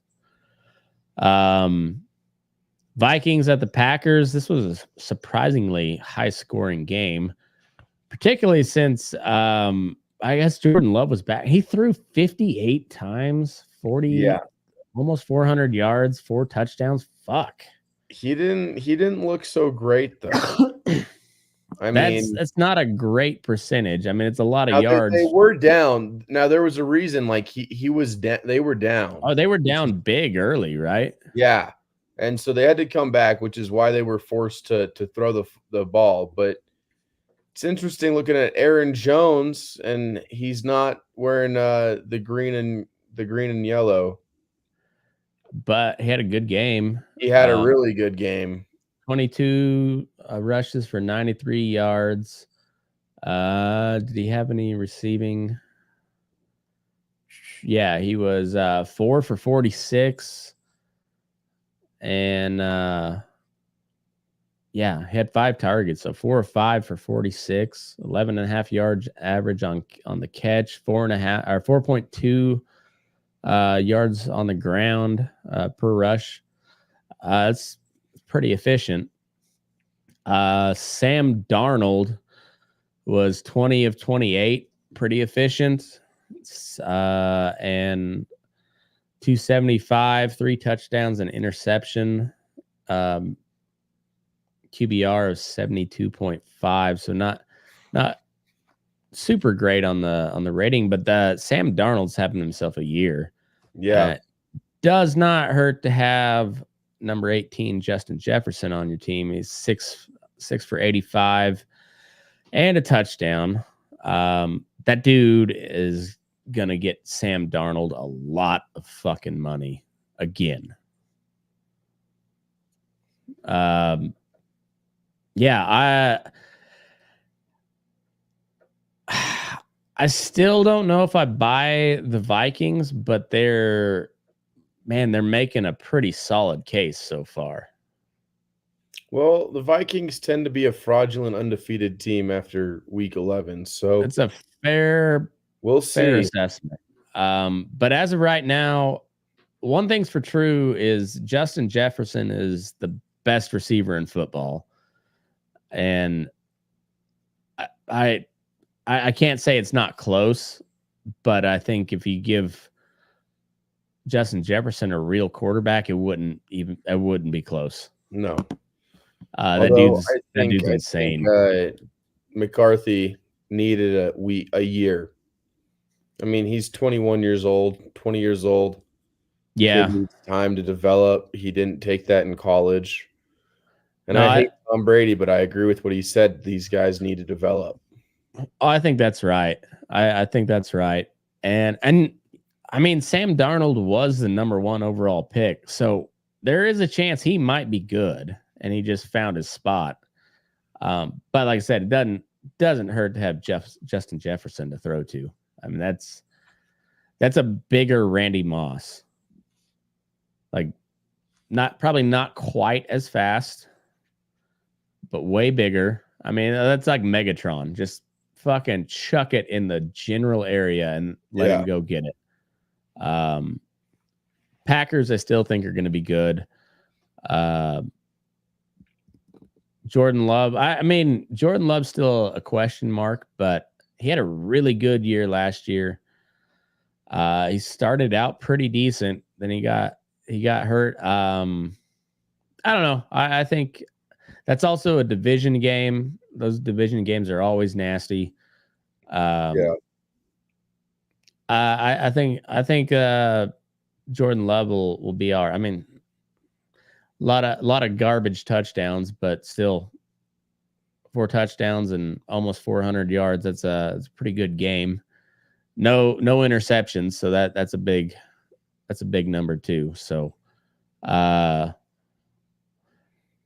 think I lost money on that game.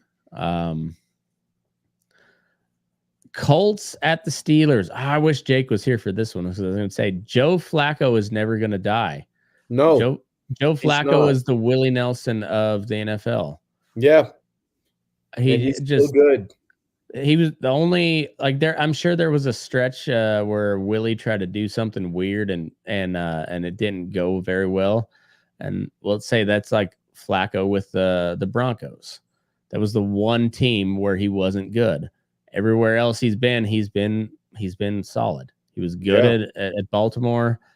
He sucked with the Broncos, but everywhere else they're like, oh, this team might be pretty good with a decent quarterback. And how much of that has to do with coaching when he was with the Broncos? Oh, a lot. Broncos have been a mess for a while. Yeah. A long while. But so they benched Anthony Jefferson. I guess he got injured, but was he super injured, or were they like, get the fuck out of here? I think it was a little bit of both. Yeah. But Steelers come back down to normal. I expect them to be like 10-7, 9-8 at the end of the year. They got to rack up some more losses. They're not going to have a losing record. Mike Tomlin doesn't do that shit. But they're not going to win the division, I don't think. Colts, who knows? We'll see. Yeah, they might pull something out of a hat. Broncos at the Jets. Bo Nix threw a football over the mountains finally. It was only one. He had 60 yards passing. Which all came in the second half. Yes, he was minus 7 yards at halftime. He had, I think he was 7 for 15, if I remember right. So he had as many completions as he did negative yards at halftime. Like, truthfully, worse than Tebow numbers. And then went Tebow, and he had the one touchdown of the game. And it was his first one. Rodgers was sacked 5 times, hit 10 times. Broncos defense is tough. Their offense is hot garbage, but they're gonna cover the spread, and they're probably gonna like Broncos to cover and the under.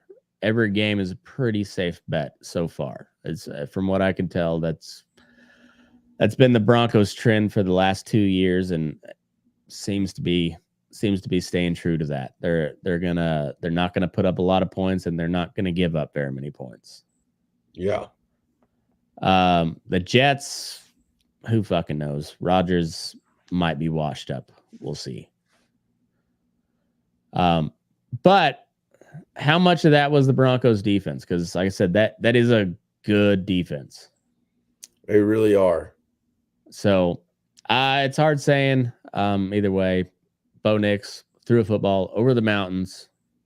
Well, a 60-yard mountain. Yeah, we called it though. We called it early on. We did. The Bucks beat the shit out of the Eagles. Baker was he must have been overlooking the Broncos and wasn't going to let that happen again. 30 of 47, not his best number efficiency wise, but 347 and 2 touchdowns. We'll take that all day. Fucking guy's a gamer, isn't he? Little bitty fucker, but gets it done. He really is. Saquon kind of had an off game and only put up 84 yards. Only. That dude's a stud. Eagles head coach sucks. That's a really good team. They should be doing better than that. Bengals, they kicked the shit out of the Panthers. Panthers suck. But what did Andy Dalton do this week? He made Carolina look like they knew what they were doing. 25 of 40 for 220, 2 touchdowns and an interception. That's about standard Andy Dalton numbers. Andy Dalton's a pretty good quarterback. People forget. Oh yeah. But yeah, the Bengals are they got a win on the board, but the Bengals are fucked. That's another hot garbage organization, and Joe Burrow's a really good quarterback, and they're wasting him. Texans over the Jaguars. This was a little bit of, I thought I was going to lose money on this game, but Texans pulled it out in the end. Jaguars suck. Not good. What did Trevor Lawrence do? Did he throw a bunch of picks? He was 18 of 33. But he also didn't throw for a lot of yards. 169, 2 touchdowns though, no picks. I don't know, man. I can't tell if it's Trevor Lawrence or if it's Jacksonville, but I'm leaning on it being Jacksonville.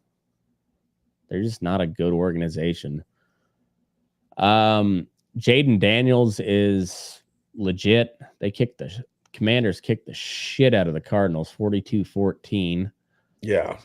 Yeah, Jaden Daniels looks like he's the truth. Niners rolled over the Patriots. The Patriots suck. Niners are all sorts of banged up, but they're still win. They're 2-2. They're going to win the West. Raiders over the Browns. Who cares? Deshaun Watson sucks. Fuck Deshaun Watson. The Raiders suck. A little disappointed in Minshew for not out passing Mr. Touchy-Feely. He couldn't beat 176. I thought that like Minshew was like Mr. Fling it around. Yeah, no, he was raised in the air raid offense of Mike Leach. You'd think he'd be able to. I just shared a video of when Mike Leach was asked about the mascots in the Pac-12. That is peak Mike Leach.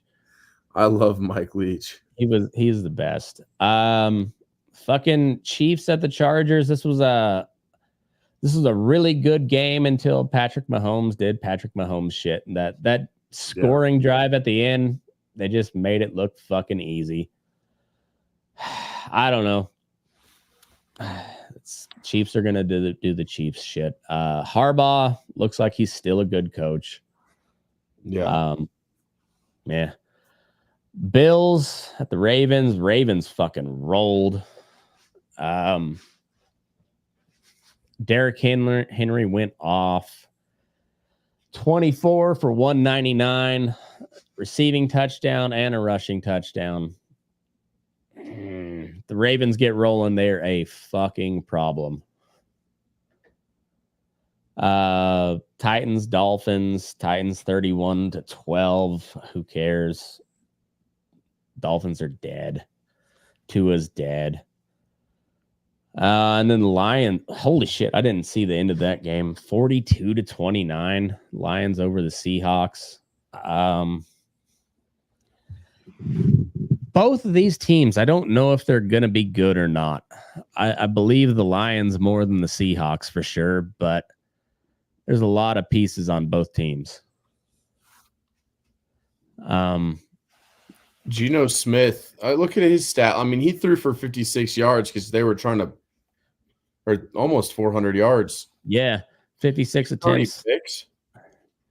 I don't think he did. One pick. 1-1. So, but I mean, trying to drag your team back, and you've got DK running for, you're getting 104 yards. Yeah, and they sacked him three times. I mean, yeah. Pretty good numbers from Geno Smith, even in that loss. Yeah. They're both those teams are up in the air. I believe Detroit more than Seattle, but yeah. I gotta take a leak real quick. We'll come back and do next week. All right, sounds good.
All right, we're back. Week 5, Thursday. Niners at the Seahawks. This is not a bad game at all. We got be an exciting game. Niners -3, over-unders at 46.5. Oof. I like the Niners to cover. I think that's probably a touchdown game. 46.5, I don't know, because Niners have a way of getting ahead big early like that. I could see them getting up 21-0 and then just coasting. That's kind of how they picked that. Yeah. I kind of like the under. I really like that in like a 6-point teaser. Take that up to 46.5 on the under, and make that like a Niners +3. That's a good bet. Yeah, I'll take that. Jaguars at the Bears. Fuck that game. I'm not watching, and it's in London. Yeah, fuck all of that game. Bet the under. I don't even know if they've got a put it on the betting site, because that's a terrible fucking game.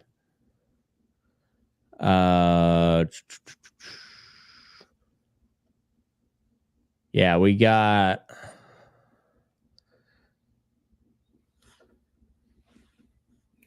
Oh, I was on the wrong week. Sorry. So Thursday we got Tampa at Atlanta. That's a great game.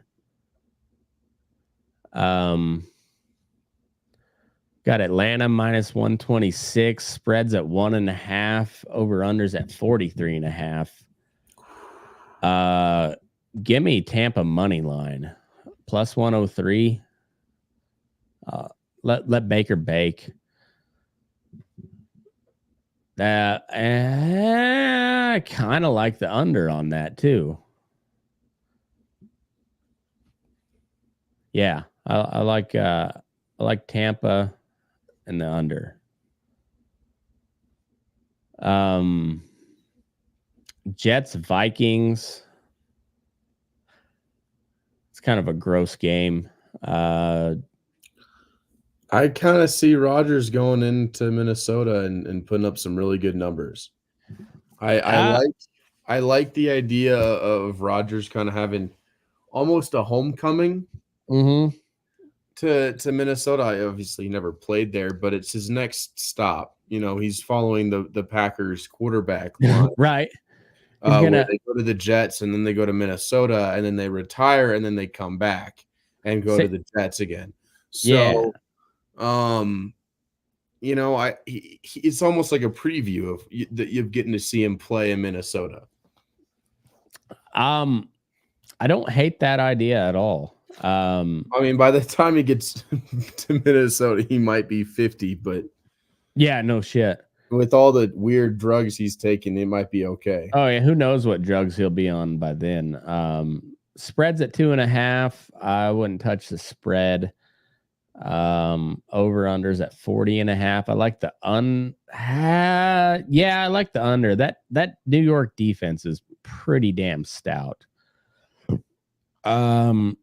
Jets money line at +114.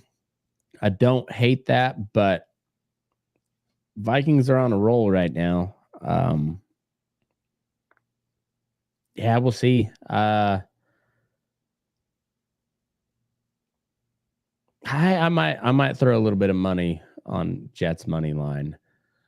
Now, I was talking about a shit game. This one's not in London, but it's a shit game nonetheless. Yeah. Panthers at the Bears. Stay away. It's Bears -3.5, -199 money line, over under at 41.5. I hate everything about this game, and I'm not going to touch it. Cincy needs a win. Yes, they do. Ravens at the Bengals, and Ravens are 2-2 right now. I think so. So it's at Cincy. Cincy's a home dog. -2.5. +122 for Bengals money line. Over under at 50.5. Those are two pretty good defenses. And I know they both can put up a lot of points, but this is a classic AFC North matchup. I like the under. Plus 122 Bengals is tempting. I think I'm going to stay away from it though, and go with the under 50.5. I think it's going to be a slug amount. I think so too. I think it's going to be some good old fashioned Midwestern football playing there in Cincy. I think so too. I hope Joe Burrow doesn't die. Like we talk shit about Tua getting knocked out all the time, and rightfully so. That I don't know how that guy's still alive, but Joe Burrow's not much behind him. He gets hit more than Tua. He just doesn't take the egregious hits. Yeah. Yeah, I'm kind of rooting for the Bengals just because I want to see him to beat. I like Joe Burrow. I want to see him be good, but they don't look good this year. No. Colts at the Jaguars. I hate this game too. Spreads at 3.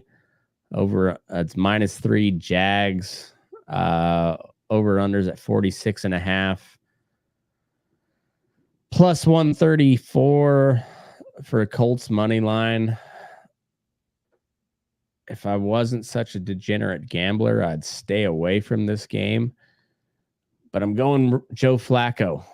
Give me Colts money line. I got no faith in Trevor Lawrence.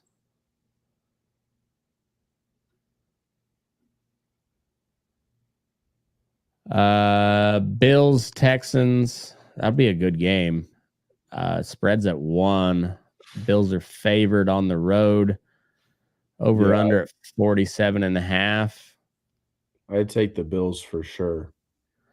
I like the Bills in this game. That's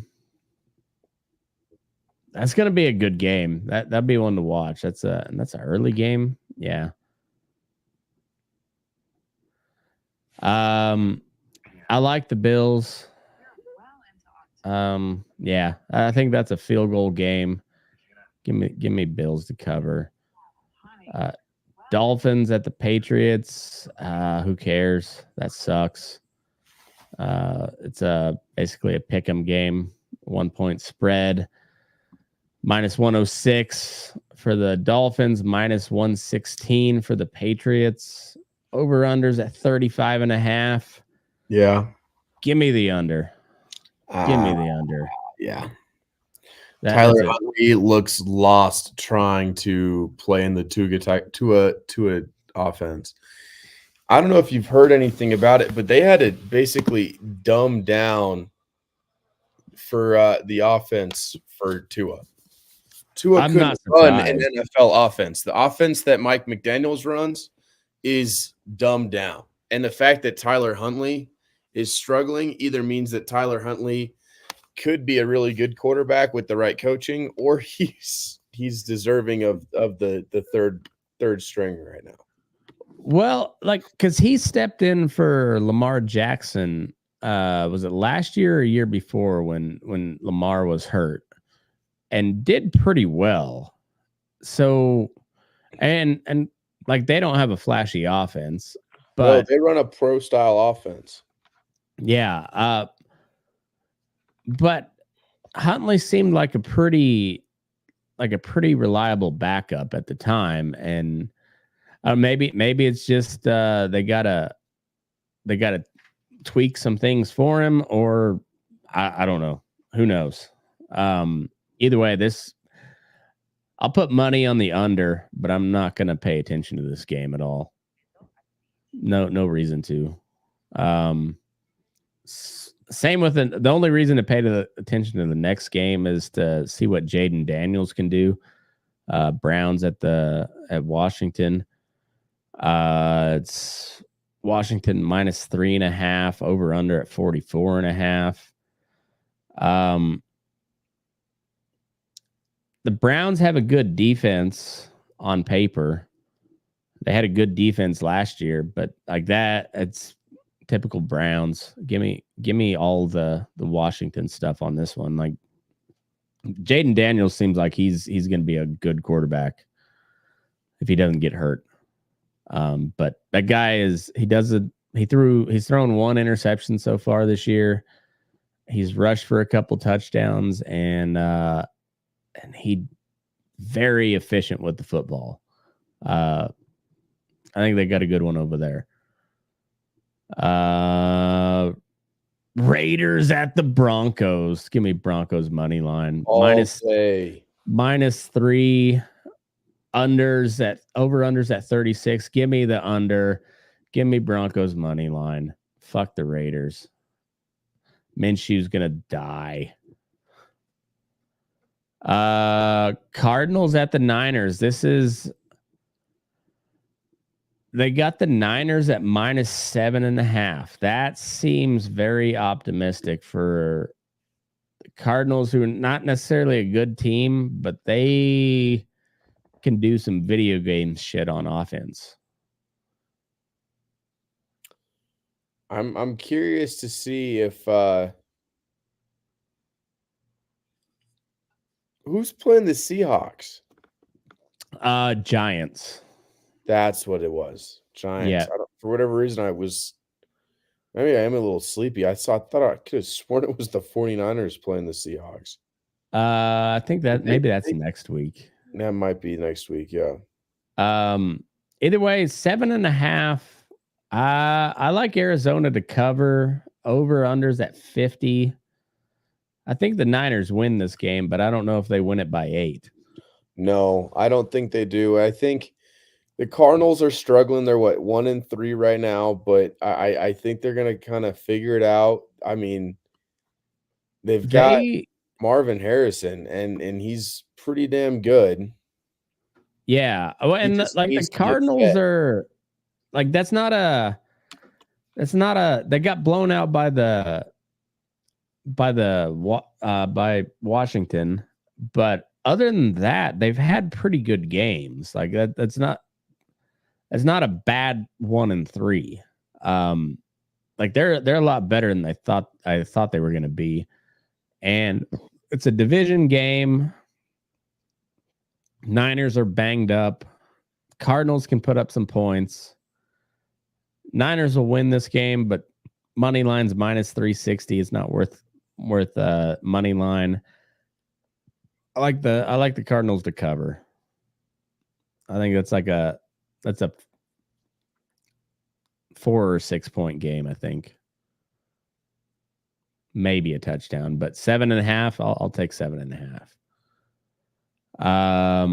Packers at the Rams. It's only a 3-point spread. That's what I'm telling you.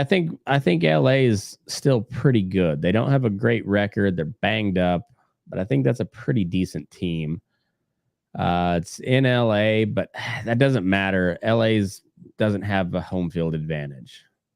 It doesn't matter if it's the Rams or the Chargers. There's not a home field advantage. No, it's an extra home game for whoever they're playing. Yeah, my one of my TAs is actually going to be in LA for that game. Oh, no kidding. Yeah, he's a big Packers fan, so I wouldn't be surprised if my boss is there too. He's a big Packer fan, and he tries to go to a game or two every year. I'm going to stay away from that. I think the Packers win, but I don't know how that game's going to go. I'm not sure about that matchup, and I'm probably not going to bet that game.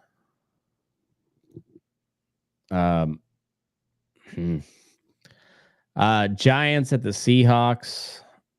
Seahawks -6. Over unders at 43.5. I like the over, and I like Malik Neighbors over receptions, yardage, probably anytime touchdown. That dude's a stud.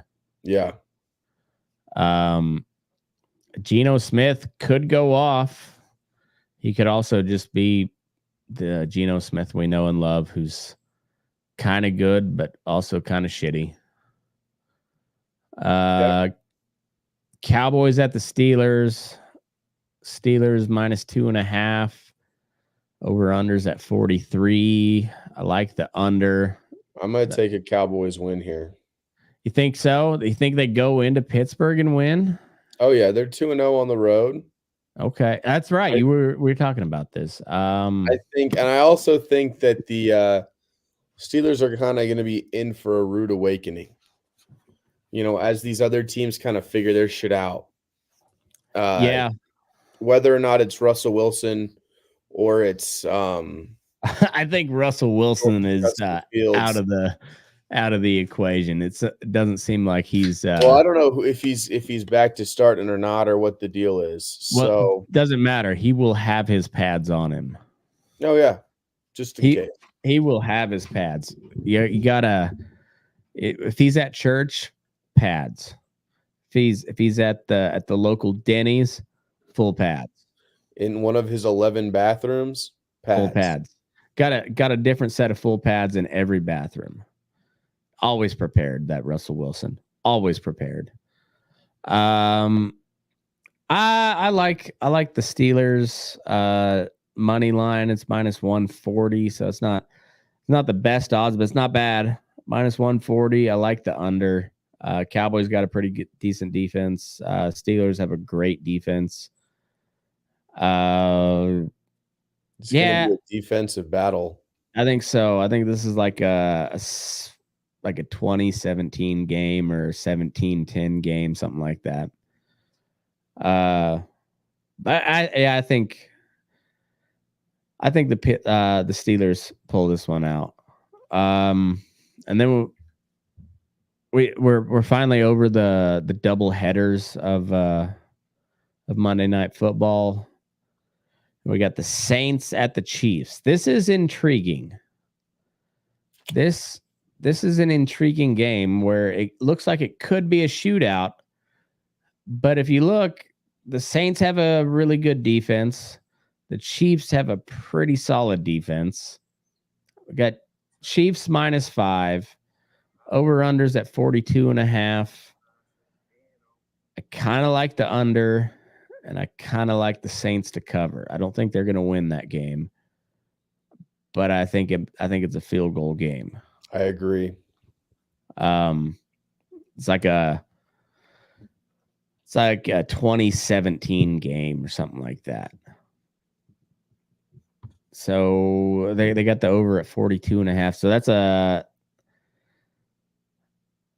so if that was split in half, that'd be a 23-20 game. So call it 24 or 23-20, about, or somewhere around there. That sounds about right. I mean, the Chiefs are pretty banged up. They lost. Isn't Rashee Rice out for the year? I think so. I believe let me I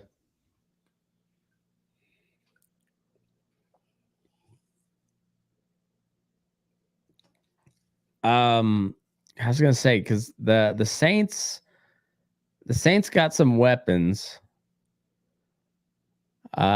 Chiefs have a pretty good run defense, and Alvin Kamara has been going off this year. So, well, he was until like the last couple of weeks. So they had we don't know about Rashee Rice yet.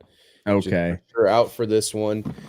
I'm wondering if that means that we'll see more of a role from Kelsey, which we haven't seen much of all year.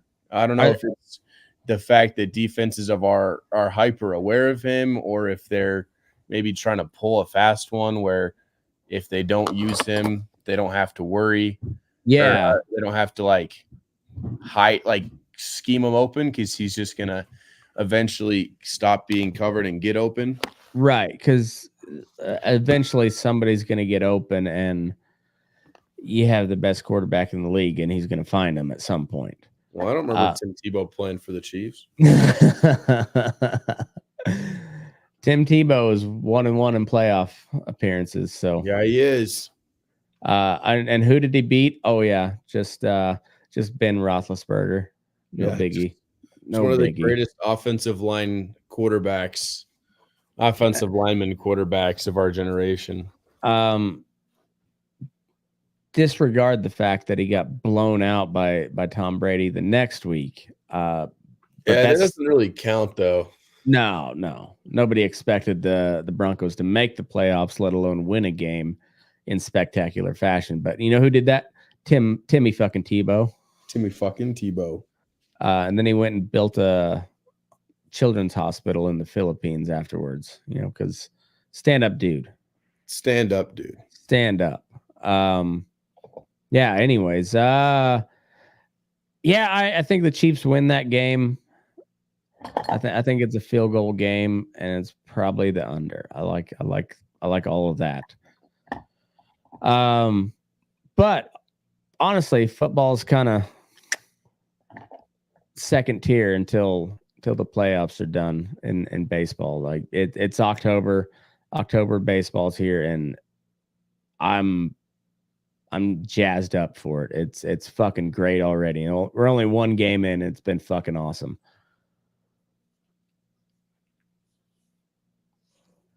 Other than that, I think that about does it, huh? I think that about does it.